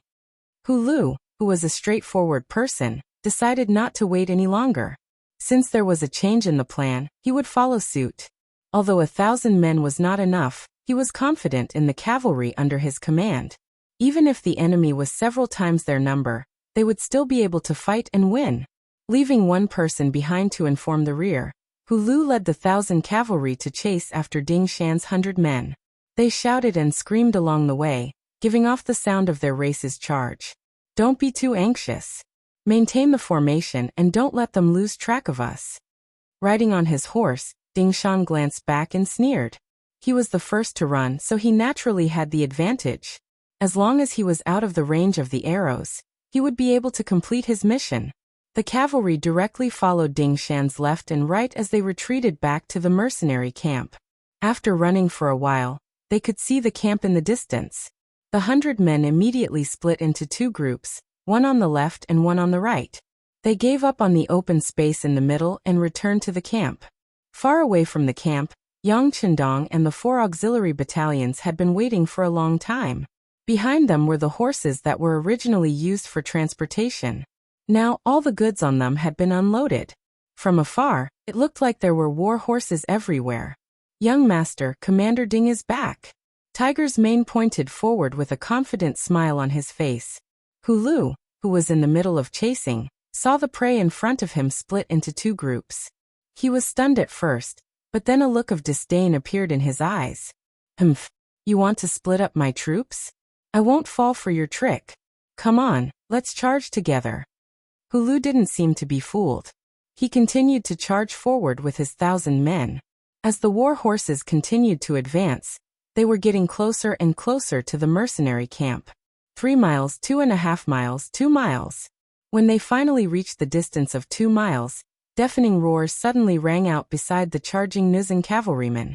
Finally, a cavalryman stepped into the minefield and detonated the mines buried there. Boom, boom, boom. Boom, boom, boom. There was a sudden explosion in the midst of the cavalry. In an instant, countless cavalrymen were blasted off their horses. Those who were on top of the landmines were blasted into the air along with their horses. Even the aftermath of the landmines injured countless Nuzan cavalrymen, causing them to wail in pain as they fell off their horses. Damn it! They had only advanced about 100 meters, but they had already paid the price of nearly 100 riders. This made Hu Lu gnash his teeth in anger. Seeing that they were still some distance away from the mercenary camp, he had no choice but to give the order to stop moving forward and gather his troops in place. As soon as Hu Lu's vanguard stopped, the 2,000 cavalrymen led by Borte rushed over. Seeing the mess on the ground and the many injured cavalrymen, Borte rode forward and asked coldly with a frown, "What happened?" They cheated. Hu Lu didn't know how to explain, so he simply attributed everything to the enemy's trick. Cheated? Borte was stunned at first, but after he heard what happened from Hu Lu, his face turned ugly. So they were prepared. Umph. Do you really think that you can stop the advance of our cavalry with that explosive thing on the ground? Borte's face was filled with disapproval. Although the 5-star army's trick did hurt his troops, it was still a battle between the two sides. In the end, it was still a battle between two armies that depended on strength. It was still a real battle, and tricks were only supplementary. Besides, that thing had already exploded once, and it was impossible for it to explode a second time. How many cavalrymen did he have? Even if he sent them out one by one, they would still be able to cover a distance of 2 miles. At that time, it would be time for them to raise their butcher's knife and start a massacre. Oh right, you said that Ding Shan didn't retreat to the middle, but to the sides. You didn't see anything exploding there, right? Although he didn't think so, it was better to not sacrifice himself if he didn't have to. Borte thought of something and asked Hu Lu. Yes, they went to the sides, so it was very safe. Thinking back to Ding Shan's retreat route, Borte thought that the enemy wanted to divide his troops. They already knew that there was something buried underground. Okay. Borte didn't care so much at this moment. He only knew that if the enemy could leave, they could also leave. Since that's the case, we will also split into 2 groups. You lead one group, and I will lead the other. We will rush in from both sides and outflank them. At that time, we will definitely let those people know that we, the Nuzan cavalry, are not to be trifled with. Borte's face was burning with anger. In such a short time, more than 200 of his brothers had died, which clearly angered Borte. Yes. Hulu's face was also filled with anger. It was rare for him to be at a disadvantage like this. If the 2 sides met face to face, no matter what the result was, he would be able to accept it. If he couldn't win, then it was because his skills weren't as good as the enemy's. But to be able to succeed with a trick like this really made him feel bitter. The less than 3,000 cavalrymen began to split up. Borte went to the left, Hulu went to the right, and the 2 groups of cavalrymen began to advance from the sides, as if they were going to outflank the enemy. Young master, they are learning from Company Commander Ding. Tiger's Mane's eyesight was still very good. As soon as the other side made a move, he saw through it. At this moment, Yang Chendong was sitting on a bamboo chair. He didn't know where he got a paper fan in his hand. From time to time, he would brush it twice. At this time, Fan Xian really looked like Zhuge Liang on TV. He was completely strategizing and winning from 1,000 miles away. Listening to Tiger's Mane's words, Yang Chendong nodded lightly. This is originally a checkmate. No matter what choice they make, it is destined that there will only be one result. These words were said very calmly, without any emotion, as if the next thing to die in front of him was not 3,000 cavalrymen, but 3,000 ants that had nothing to do with him. These words were not just empty words. After 2 days of preparation, Yang Chendong really set up a dead end here. Even if the other side wanted to jump out now and did not want to fight anymore, it was still a dead end. When they were chasing Ding Shan, this net had already been cast. Now what they had to do was to close the net. Come on, signal the flag, cut off the enemy's retreat, and be ready to detonate the passive mines at any time. At the same time, order the 4 auxiliary battalions to be ready to fire. The calmer Yang Chendong was, the more excited Tiger's Mane was. This was his 6th young master. He was always so confident, and there was never anything that could stop him. Beta Persei, go and execute the order. Tiger's Mane turned around and said to the tall Beta Persei, who was the flag bearer. Okay. Beta Persei stood up straight and began to wave the 2 red and black flags in his hands, constantly making various movements. With a series of movements, the ground under their feet seemed to move. Tremble, tremble. It was as if the earth was roaring, or as if an earth dragon was born. An earthquake is coming. This movement also caused the Jurchen cavalrymen who had just split up to stop and watch. The ground behind them was filled with dust, covering the sky and the sun. Then, one by one, the cavalrymen in military green uniforms began to slowly appear in their sight. 1, 2, 3, they couldn't even count. Where did the reinforcements come from? When Borte saw the other side's neat uniform, his face changed drastically, and he spoke with a somewhat panicked voice. Didn't the scouts say that the 5th Star Army only had 3,000 cavalrymen? If that was the case, then where did the cavalrymen behind them come from? Could it be that the information was wrong, or, no matter what, he was still a general who commanded an army? Borte's brain worked very quickly. After thinking for a while, his eyes suddenly lit up. He looked forward and said, I know they sent all the cavalrymen behind us, and there aren't many enemies in front of us. They want to attack us from both sides. General, what should we do? The Jurchen cavalrymen who followed Borte all asked with an ugly expression. It was supposed to be a one-sided massacre. Even if they encountered some resistance, it should be sporadic. How did they become dumpling fillings, and were about to be wrapped up? The most frightening thing in a war was unexpected situations, because it often meant that one side had miscalculated. It meant that they had lost their innate advantage in wisdom and strategy. The unknown was the most frightening thing. Some people were already worried about what kind of serious consequences the general's miscalculation would bring to them. In other words, because of the unexpected situation, the Jurchen cavalrymen's morale was already unstable. If this situation was allowed to develop, it might cause the morale of the cavalrymen to drop. If that happened, no matter how many soldiers they had, they wouldn't be able to fight back. Borte was very clear about this, and he naturally didn't want to see this happen. He immediately shouted, "Don't be afraid, the enemy's main force is behind us, and there aren't many enemies in front of us. As long as we are fast enough, we can completely defeat the enemy's main force. Then we will be able to gain a foothold, turn around, and destroy the enemy behind us. Victory will be ours."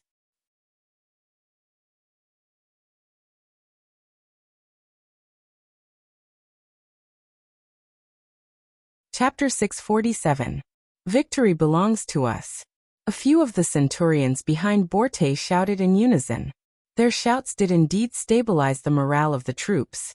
At this moment, not only did their morale not decrease, it actually increased. They slapped their war horses and charged forward.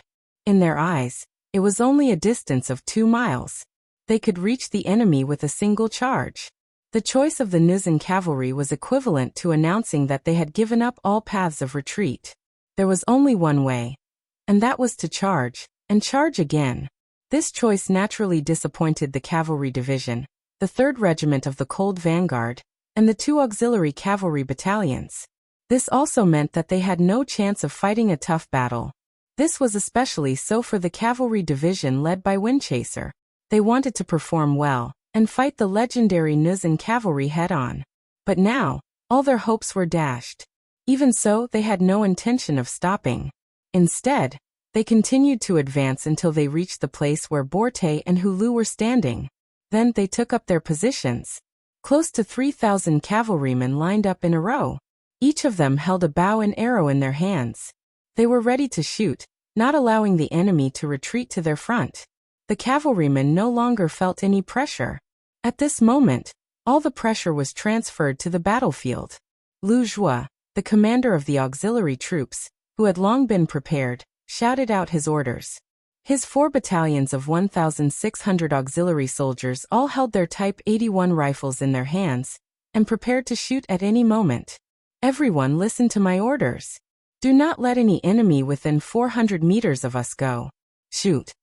Lu Zhua shouted as loudly as he could. His voice was transmitted to the ears of every soldier.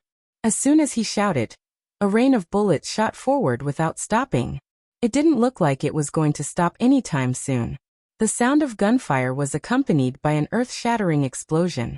Under the leadership of Dao Xiao, the 2nd Guard Division began to pull on the long ropes in their hands, triggering the passive mines buried on both sides of the ground. Every time there was a loud bang, a large number of Nuzan cavalrymen would be inexplicably sent into the air. When they fell to the ground, no matter if it was the people or the horses, none of them could breathe. They were all as dead as they could be. Explosions and gunshots rang out, smashing into the advancing Nuzan cavalrymen like a club. This naturally caused the rhythm of the attack to come to a halt. Fortunately, these cavalrymen's equestrian skills were not bad. They did not collide with each other in this chaotic situation and cause secondary injuries. The Nuzan cavalrymen were all frightened by this scene, especially the cavalrymen in front and those within 400 meters of the 5-star army camp. After they were all turned into lifeless corpses, no one dared to charge forward. They only instinctively stopped their horses and stared at the front and back. The front was like a valley of death. Any cavalryman who dared to approach within 400 meters would die without exception. The distance of 400 meters was too far for the cavalrymen to catch up. They looked at the bows in their hands that could only shoot for 100 meters. They suddenly felt powerless. Behind them were countless enemy cavalrymen. There were rows and rows of them, as though they could not see the end of them. These cavalrymen held strong bows and arrows. Although they had not fired a single arrow, all of the Nuzan cavalrymen knew that once they turned around and charged forward, they would become the target of the arrow rain. They would be turned into porcupines in an instant. This was what it meant to be trapped in a dilemma. This result made Borte feel as if his brain had short-circuited. It was as if the previous plan was for them to appear in an unstoppable manner and win the final battle. But now, Why did it seem like they had become the prey in the eyes of the enemy? They were trapped in a dilemma. Borte was not the only one who was confused. Even the cavalrymen led by Windchaser, who was their opponent, were confused. Other than Windchaser, Deng Yu Gao Danhua, and Ding Shan, who were originally members of the Cold Vanguard, the others joined the 5-star army later. Most of them had not even seen the most advanced muskets before. How could they know the power of these muskets? But now they saw the power of these new muskets with their own eyes. They only had half of the strength of the cavalrymen, but they were able to withstand the pressure of the enemy. The enemy did not dare to charge past the last 400 meters, forming a natural chasm of death. It was no wonder that the 6th young master had been so calm and confident. It was no wonder that they were able to achieve a great victory without injuring a single person when dealing with the 2,000 cavalrymen of the Jianzhou left guards. It was no wonder that the Cold Vanguard soldiers, who were infantrymen, were so arrogant when facing the faster and fiercer cavalrymen. It turned out that this was their trump card and their true combat strength. Size, admiration, envy, and all kinds of emotions burst out at this moment. At the same time, depression, fear, and trembling emotions appeared one by one on the Nuzan cavalrymen. In just a short while, 600 to 700 of the 3,000 cavalrymen had died in battle. This was because they had stopped moving forward in time. Otherwise, there would have been even more people who would have died. Faced with this unexpected situation, Borte and Hulu were at a loss as to what to do. They were at a loss as to what to do next. Heaven and earth were not benevolent, but they would always leave people with a chance to live. Just like now, after receiving Tiger's main signal, Beta Persei put down the black and red flags in his hand and shouted loudly, "Listen up, our young master is benevolent and will give you a way to live. Put down your weapons and lead your horses out to surrender. Otherwise, we will kill 10 of you every minute until you are completely wiped out. Choose for yourself whether you want to live or die." Beta Persei repeated his words twice to make sure that the other party could hear him clearly. Only then did he close his mouth in satisfaction. Although he did not move a finger in today's battle, nor did he kill a single person, he felt extremely good in his heart. Think about it, he was the one who made the flag signals, which gave him the feeling of commanding an army of thousands of men and horses. He was the one who persuaded them to surrender, which gave him the feeling of being in control of life. And no matter which one it was enough to satisfy Beta Persei. Yes, Beta Persei was persuading them to surrender, which was naturally Yang Chendong's intention. In order to reach into the Walla's territory, the front line was thousands of miles away, so there was naturally no need to count on replenishing the troops. In such an environment, how to create his own forces and achieve the mission of military goals became the problem that Yang Chendong needed to think about. After thinking about it for a long time, strengthening the army became a must. Without enough troops, not to mention whether they could win the war, who would be able to defend the territory they had conquered? People were the foundation of development, and Yang Chendong put this idea on the Nuzan cavalry. This was an ambitious tribe, as well as a horse-riding tribe with powerful combat strength. In later generations, there was a saying that the Nuzan were undefeatable, but that was a matter for the future. Right now, they were only focusing on the small piece of land in front of them. Now they were still thinking about how to survive and develop. Take them under your wing, before they have any ambitions. Then, they won't be a hindrance to your development in the future. Instead, they will only be of help. Setting up this trap was to absorb more captives from the Nuzan cavalry. This was why Beta Persei shouted and why Borte was in a dilemma. Beta Persei's roar spread out, but there was no immediate answer. After all, to be able to become a cavalry, they were somewhat proud. It was unrealistic to expect them to surrender in the face of difficulties. Of course, if they surrendered so easily, it would be difficult for such an army to achieve anything, and they would not be valued by Yang Chendong. After 2 rounds of fighting, the battlefield fell into a strange silence again. After a minute of silence, the members of the Ghost Sniper team opened fire. They did not use their usual sniper rifle, but the most common Type 81 assault rifle to begin their roll call journey. Bang bang bang. Bang bang bang. Exactly 10 gunshots were fired, and 10 Nuzan cavalry who did not know what happened fell from their horses. One by one, they were shot in the forehead and fell to the ground. Very good, get ready for the next group, Captain Baizwa said slowly, sighing in his heart. This kind of training with real people as targets is definitely the best opportunity to improve the marksmanship of his team members. This will also greatly overcome the psychological barrier when they kill people. At this moment, he even thought that it would be best if these Nuzan cavalry did not surrender. In this way, his team members will have more opportunities for actual combat training. They really dare to kill people. 10 people were really killed. Some of the more attentive ones even counted the number of deaths. As the screams continued, the expressions of the Nuzan cavalrymen turned ugly. Some of them even intentionally hid behind the people around them. Clearly, they were looking for a human shield. Bang bang bang bang bang bang. Another minute passed, and another 10 Nuzan cavalry were killed on their horses, causing a commotion and chaos. The unpredictable marksmanship of the Ghost Sniper team has completely destroyed the psychological defense of the Nuzan cavalry. More and more people looked at Borte or Hulu. After seeing this kind of gaze many times, even the two generals couldn't help but feel scared. Especially Borte, some of the cavalry near him have already pulled out their sabers and were eager to fight. It seems that if they do not surrender in the next breath, they will cut them down.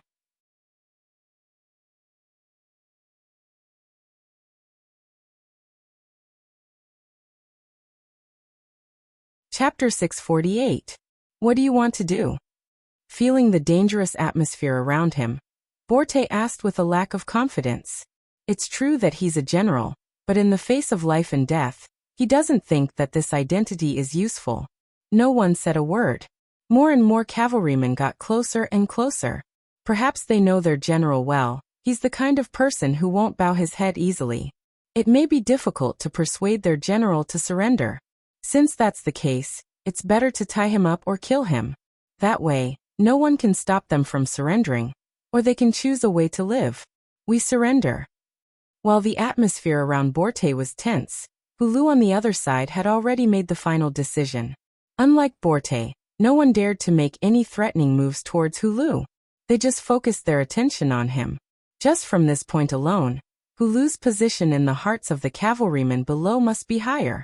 Even now, no one had any ideas about him, which could be seen from this. It was precisely because everyone trusted him and was willing to put their lives in his hands that Hulu decided to surrender in return for their sake. With Hulu's temperament, he would rather die than surrender. This can be seen from the fact that he just rode to the front of the cavalry and put his body under the muzzle of the Ghost Sniper team. It's just that when Yang Chendong saw his heavy armor, he recognized his identity and ordered the sniper team not to hurt him. On the other side, Borte kept hiding behind other soldiers, completely showing his cowardly side. Hulu announced his surrender, which made more people's eyes fall on Borte. Although there are many people in these cavalry who are not afraid of death, but knowing that they can't win and still continue to fight, that's not courage but stupidity. Unable to bear the huge pressure, seeing that a new minute was up, Borte finally spat out the word surrender, with difficulty.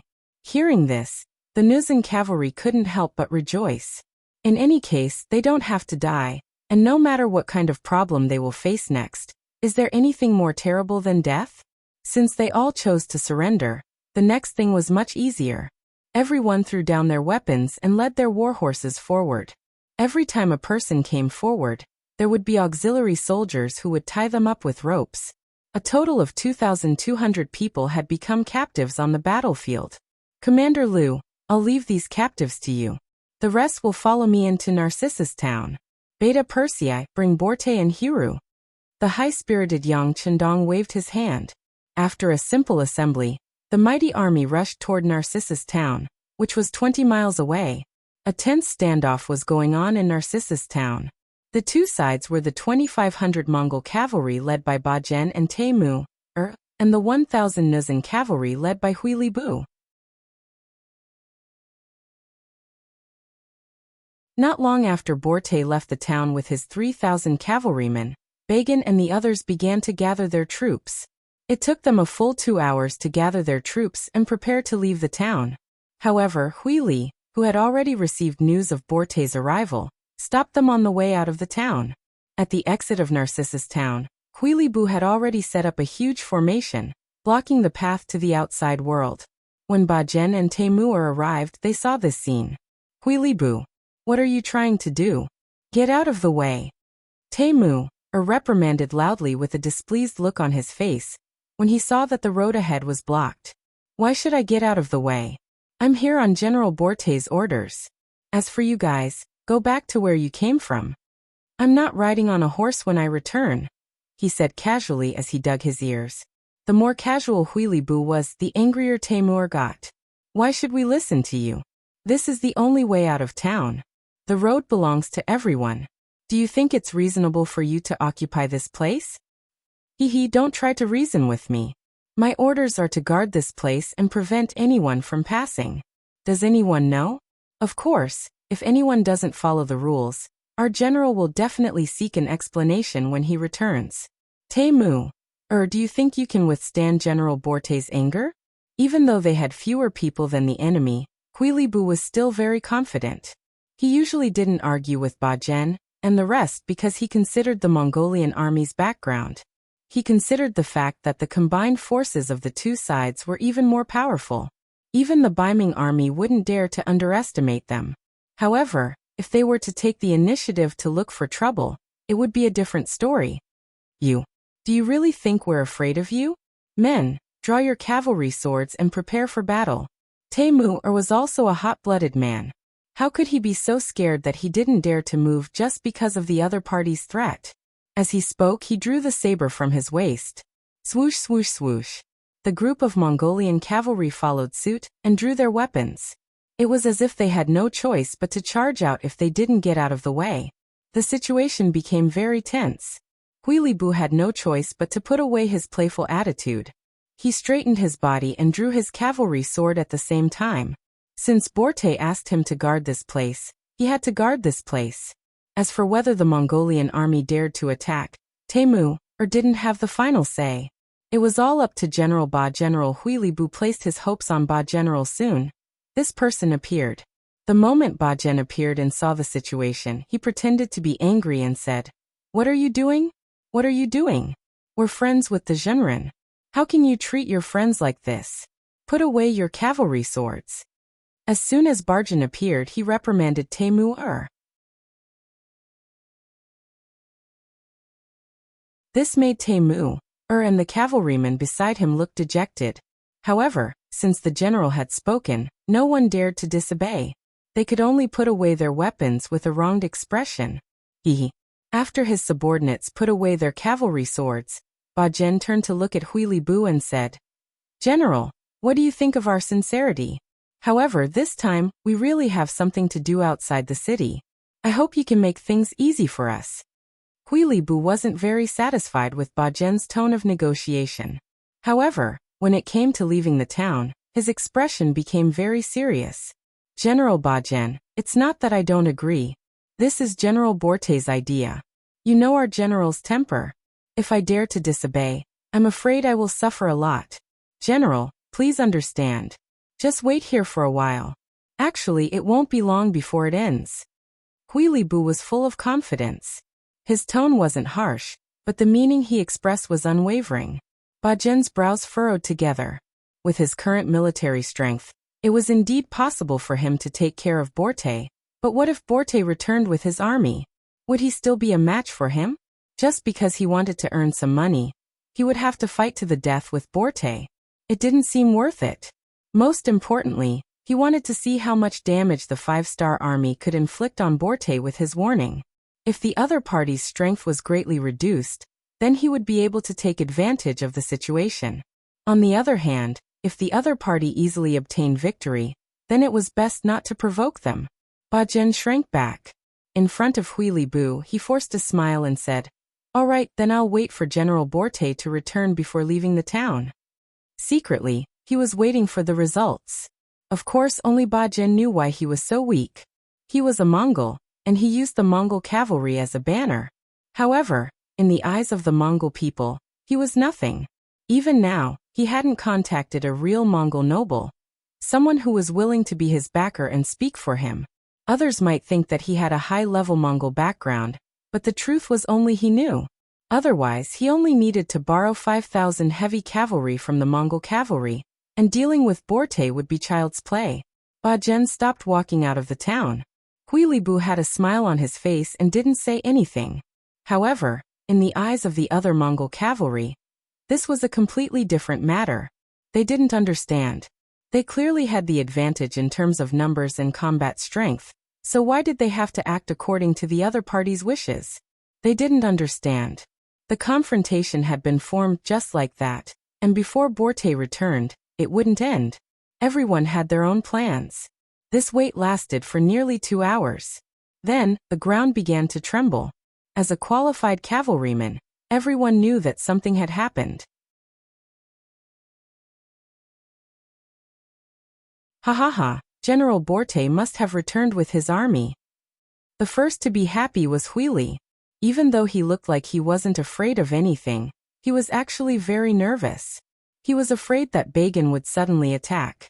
If that was the case, there was no chance of victory for 1,000 against 2,500 people. Fortunately, the tense moment had passed, and Borte had returned. This way, the pressure on him would be completely lifted. Overjoyed, he turned around and looked behind him. It wasn't just Huilibu. Ba Zhen also looked out anxiously. He wanted to see how many losses Borte had suffered. This would determine whether he would fight or retreat. Dust flew everywhere, and the cavalry soldiers were getting closer and closer. In terms of numbers, there seemed to be a lot of them. Ba Zhen's heart trembled, and he helplessly thought that the 5-star army was too weak. He had already sent people to warn them, but they were still defeated. Was he going to be suppressed by Borte in the future?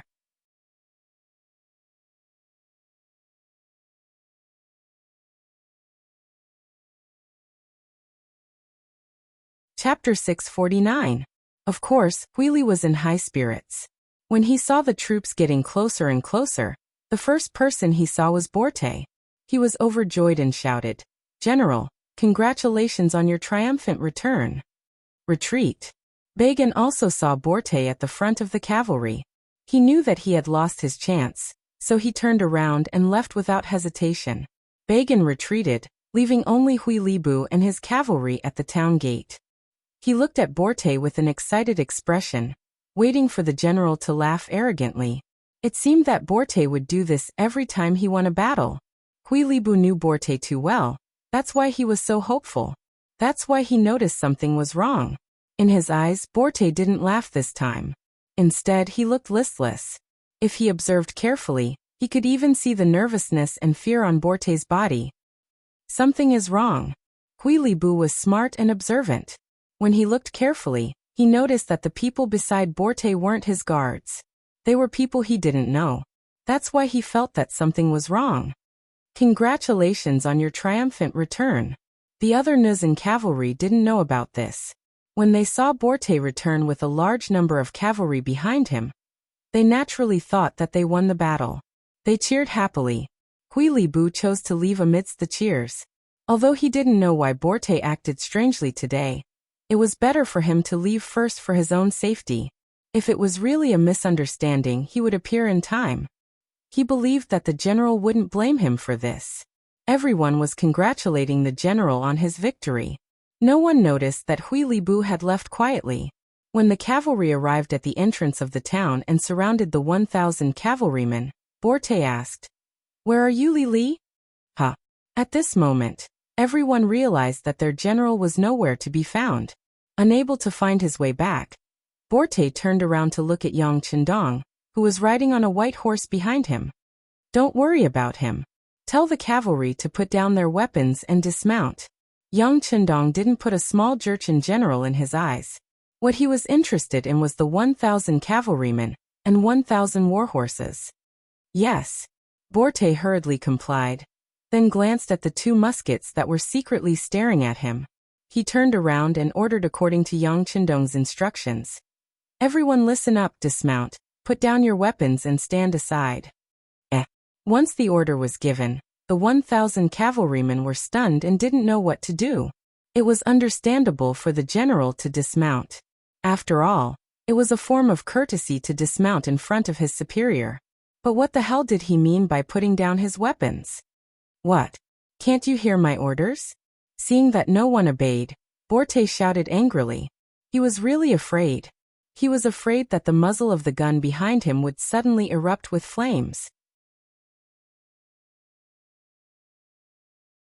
At such a close distance, he had absolutely no chance of survival. Now that the general was gone and Borte was so angry. Although they were still somewhat puzzled, out of habit, the cavalrymen took the initiative to dismount and threw their sabers to the ground. Tie them all up. Seeing that everyone had put down their weapons, Yang Chendong finally didn't want to be behind the scenes. He stood up on his white dragon horse and gave the order. The auxiliary soldiers of the 2 cavalry battalions that surrounded them quickly moved into action, tying up these unarmed Nuzan cavalrymen with ropes. With Borte and Hulu at the side, there really wasn't anyone who dared to resist. Of course, this had a lot to do with the promise that Yang Chendong made to them before. On the way here, Yang Chendong said that if the Nuzan cavalrymen were willing to surrender, he wouldn't kill them. On the other hand, if the cavalrymen dared to resist, then they would be killed without mercy. It wasn't impossible to kill them all. Borte was worried that his life would be in danger, so he naturally obeyed. Hulu was really worried that his brothers would be sacrificed for nothing, so he could only cooperate. Just like that, the 1,000 Nuzan cavalrymen were quickly tied up as captives. Leave 2 auxiliary battalions here to watch them. The rest of you surround the Mongol cavalry camp. Those who surrender can live, and those who resist will be killed. Taking advantage of the situation, Yang Chendong gave the order to take down the Mongol cavalry camp. Immediately, the Windchaser Cavalry Regiment and Wu Sheng's 3rd Cold Front Regiment moved out. They had more people than the Mongol cavalrymen and split into 2 groups, heading straight for the Mongol cavalry camp on the east side of town. Barjan had already returned to his house in town, his face full of hatred. He originally thought that he would be able to reap the benefits, but now it seemed that the 5-star army was too useless. Borte should have gotten all the benefits. What was he going to do now? With enough money, Borte and the others would definitely welcome a period of development. Narcissus Town was only so big, so was there still room for him to develop and survive? But if he left this place, where would he go? Back to the Mongol lands or to the Walla region? With his measly 2,500 men, it would be like throwing a stone into a pool of water. It wouldn't cause much of a ripple. Moreover, at least 1/5 of the 2,500 men had families in Narcissus Town. Would they be willing to leave with him and go to a new place? At this moment, Barjan felt like his head was about to explode. He actually felt like he couldn't see the path ahead. Lowering his head, Barjan headed deeper into the mansion with his mind in deep thought.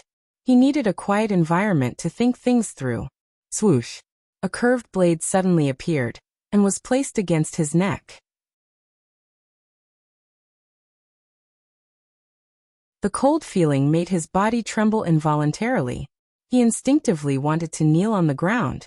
Don't move. Otherwise, I can't guarantee that I won't be able to hold the blade firmly. If I accidentally cut your neck, you can't blame anyone else. A lazy voice sounded in his ear. Then he saw an extremely skinny man appear on his left. That's right. If you dare to move, you will definitely die. Now I'll give you a chance to live. This is a rope. Tie it up yourself. Another voice sounded from his right. Contrary to his left, this person was extremely muscular.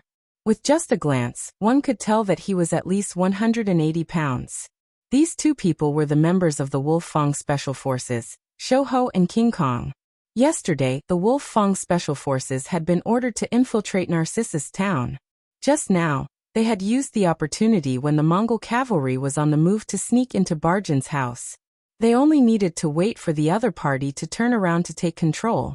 Shouho and King Kong's abilities were considered top-notch even in the special forces. Furthermore, they had already hidden and attacked suddenly. How could Barjan have the chance to resist? Looking at the rope that was thrown at his feet, he lowered his head to pick it up. He didn't want to die, so he followed the orders of others and tied his hands tightly. Just as Barjan was captured, another member of his team, General Teimu, also encountered the members of the Wolfang Special Forces in his own house. The difference was that he had chosen to resist with all his might. At the entrance of the town, when the army had no choice but to retreat, Temu was already full of anger. He couldn't understand why the general didn't allow him to fight. In his opinion, even if he was defeated or killed in the end, it would be better than being wronged. As he felt wronged and couldn't think straight, Temu didn't return to the camp with the army. Instead, he returned to his house in the town. He had to think carefully about what was going on, and whether he could continue to trust and follow Barjan. At this moment, the members of the Special Forces made their move. They used Silverhand and Steel Leg to deal with him. Their sudden attack had indeed caught Temu off guard. However, because the other party resisted with all his might, and because they had been ordered not to kill, the three of them actually got tangled up in a fight. There wasn't a clear winner immediately. Sigh, you guys are really embarrassing. 2 against 1, and you still can't complete the mission. Another person had appeared on the roof. He was equally tall, and his arms were 1/5 longer than an ordinary person's. He was the violent ape of the Wolfang Special Forces. In order to ensure that the mission was completed smoothly, the captain, Tai Hu, had arranged for reinforcements in every team to prevent accidents from happening. The violent ape was the reinforcements arranged for Silverhand and Steel Leg. They were actually being looked down upon. How could the two of them take this lying down? When they saw that Temu was still resisting, they couldn't help but feel angry. After the two of them looked at each other, they decided to go all out. After all, the 6th young master's orders were not to kill or seriously injure anyone. Hence, it wouldn't be considered disobeying orders if they caused external injuries. Silverhand and Steel Leg became serious. Their hands and legs cooperated very well. Temu soon couldn't hold on any longer. He was good at horseback fighting. It wasn't easy for him to hold on until now when he was fighting on land and facing an expert. After bracing himself and exchanging a punch with Silverhand, Temu, who was retreating quickly, revealed an opening under his feet. Steel Leg seized the opportunity and swept his long leg, knocking Temu to the ground. Then he took out a rope and tied Temu up tightly. At this point, the 2 main generals of the Mongolian army were under control. They were brought to the entrance of the Mongolian army camp. Here, they saw Yang Chendong riding on a white dragon horse. Under his extraordinarily tall and handsome figure, he was wearing a red robe. Together with the red 5-star flag beside him, he gave off a dazzling feeling at first glance. At the same time, it naturally reflected Yang Chendong's lofty, grand and noble aura. 6th young master, I've brought them. Tai Hu, the captain of the Wolfang Special Forces, gave a standard military salute and stepped aside, revealing Bagan and Temu behind him. Yang Chendong only glanced at the two of them. He nodded lightly and said, I'll give you a chance. Persuade your cavalry to surrender.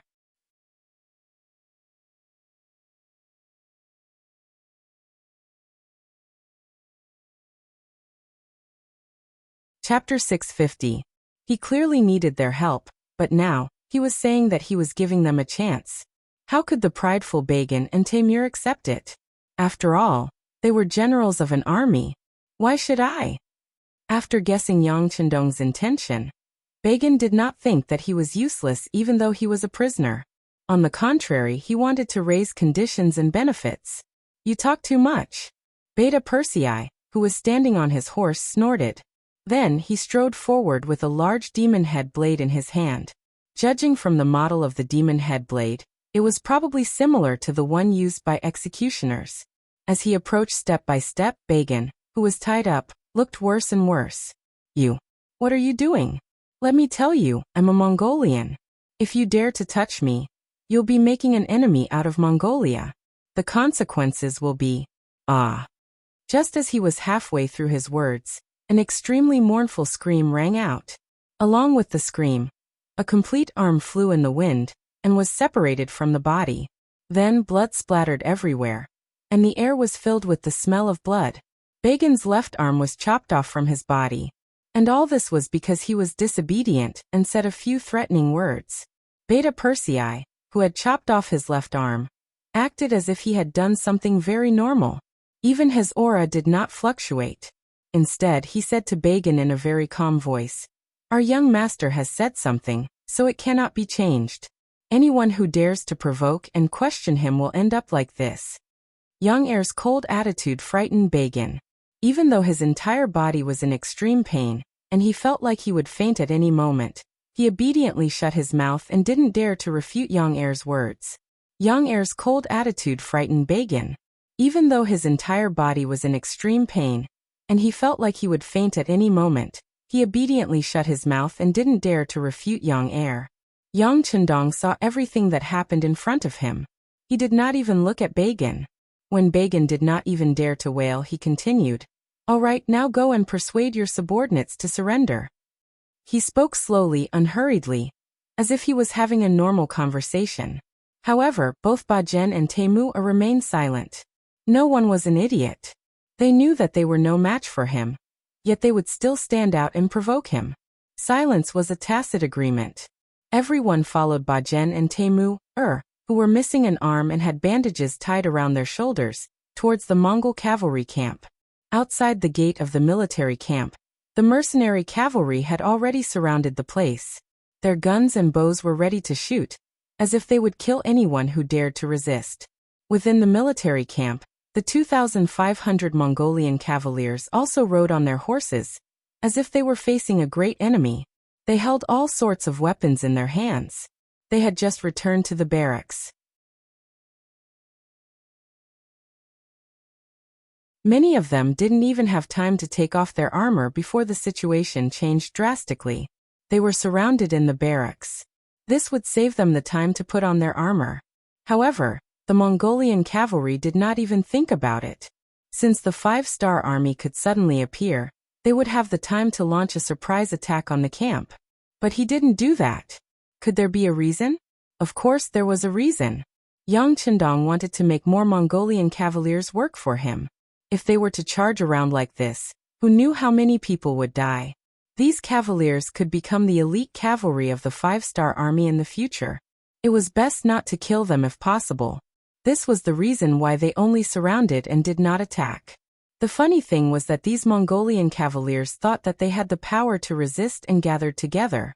Fortunately, they were smart. At the very least, they were not stupid. They knew that they were surrounded, and did not take the initiative to attack. If that was the case, even if Yang Chendong wanted to make them work for him, he would have to kill a bunch of them first as an example to others. Originally, both sides were still in a stalemate, and the situation was very tense. With the arrival of Bajen and Temur, the atmosphere became even more tense. This was especially so when some of the cavaliers saw that their general Bajen had lost his left arm. Some of them could not help but curse. "They injured our general. Let him go. Let our general go. A bunch of cowards who only know how to launch sneak attacks. If you have the guts, fight me face to face. Let the general go and get out of Narcissus town." There were all kinds of shouts, but the strange thing was that there were not many people shouting. If one were to really count, there were only about 100 people. In a camp of more than 2,000 cavaliers, there were only about 100 people shouting. The others were just watching without making a sound. Was this not strange? Of course it was strange. Yang Chendong was originally looking at the scene in front of him cautiously. He was thinking about how to get out of this situation. However, when he saw the scene in front of him, the corner of his mouth curled up and he smiled. No matter how others saw it, he finally understood that Bajen, as a general, did not have the hearts of his men. This could be seen from the shouts. Why would Yang Chendong make such a statement? Because he put himself in Bajen's shoes. If he was the one who was captured by the enemy, his men would definitely shout in unison. Even if he did not say that every one of them would shout, he was confident that 50 to 60% of them would shout. This was the hearts of his men. When a general had the hearts of his men, his every move would naturally attract the attention of the soldiers. If he was in any danger, everyone would do their best to help him.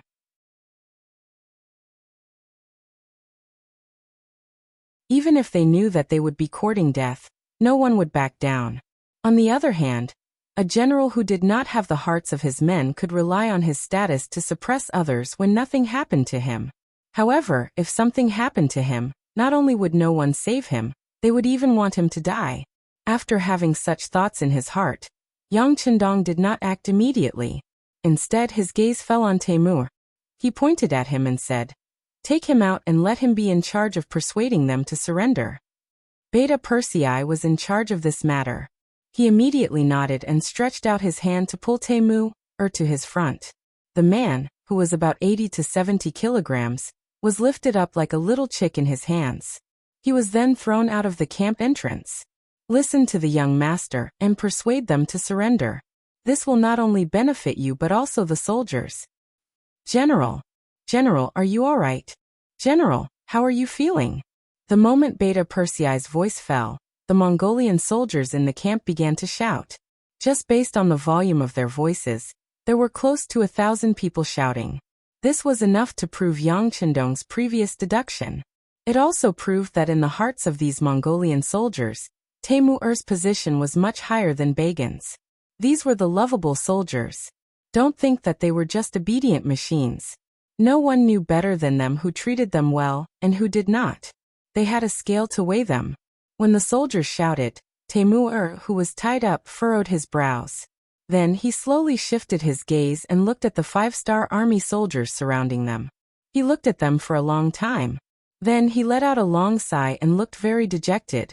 Temur was indeed much better to his soldiers than Bagan. The latter treated these people as chess pieces in his hand while he treated them as his brothers. It was because he treated these people as his brothers that he carefully observed them. This led to the conclusion that the encirclement was very tight. At the very least, with his eyesight, he did not see any obvious gaps. If he really tried to force his way through, he was afraid that he would suffer great losses. The idea of forcefully breaking out of the encirclement was denied. Considering that the 5-star army was able to appear here without anyone asking, the Nuzan cavalry must have been wiped out. The cavalry that entered the town should be the 5-star army. An army that could defeat the Nuzan cavalry. There was no need to think about how strong they were. With such a strong army in front of them, it seemed that there was no other choice but to surrender. In just a short moment, Temur's mind was filled with many thoughts. Then, as if he had made a decision, he suddenly turned around to look at Yang Chendong, who was riding on the white dragon horse behind him, and asked, "Sixth young master, right?"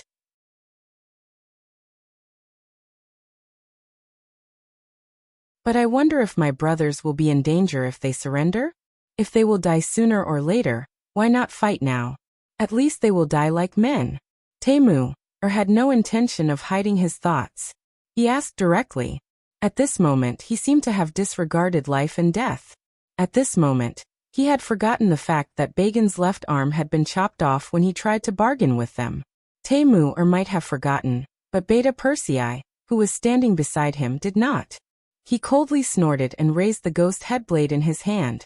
It seemed that he was going to teach the other party a lesson. At the very least, he had to chop off an arm. Wait. When the ghost headblade was raised high and ready to fall at any time, a voice that was not very loud rang out. It was this voice that shocked Beta Persei like a sudden clap of thunder, causing the ghost headblade that was about to fall to the ground to stop abruptly in mid-air. After stopping Beta Persei from chopping people, Yang Chendong looked at Temur and replied in a very serious tone, "Since we are asking for their surrender, of course we won't kill them. Otherwise, why would we need to do this? As long as they are talented, they will be treated even better. Now, are you relieved? Good. The Han people have a saying that a gentleman keeps his promise. I'm relieved." After Temur seriously sized up Yang Chendong, he turned around and shouted to his brothers in the camp, "If everyone believes me, then surrender. As long as you don't cause trouble, they won't kill anyone." It was a simple question, but it also seemed to be a guarantee. But after thinking about it carefully, there was no guarantee. However, even though it was that simple, when this voice traveled into the military camp, many of the Mongolian cavalrymen first looked at each other. After a moment of hesitation, some of them threw the sabers in their hands to the ground and leaped onto their horses, leading them to the exit of the military camp. You're tuning in to the Li Mei's Wuxia Whispers YouTube channel. We're so grateful for your support, and don't forget to subscribe to join us on this incredible journey through captivating stories. Your generosity through donations truly makes a world of difference, as it's the primary source of revenue that allows me to expand and enhance this channel for you. Thank you from the bottom of my heart for being a part of this adventure.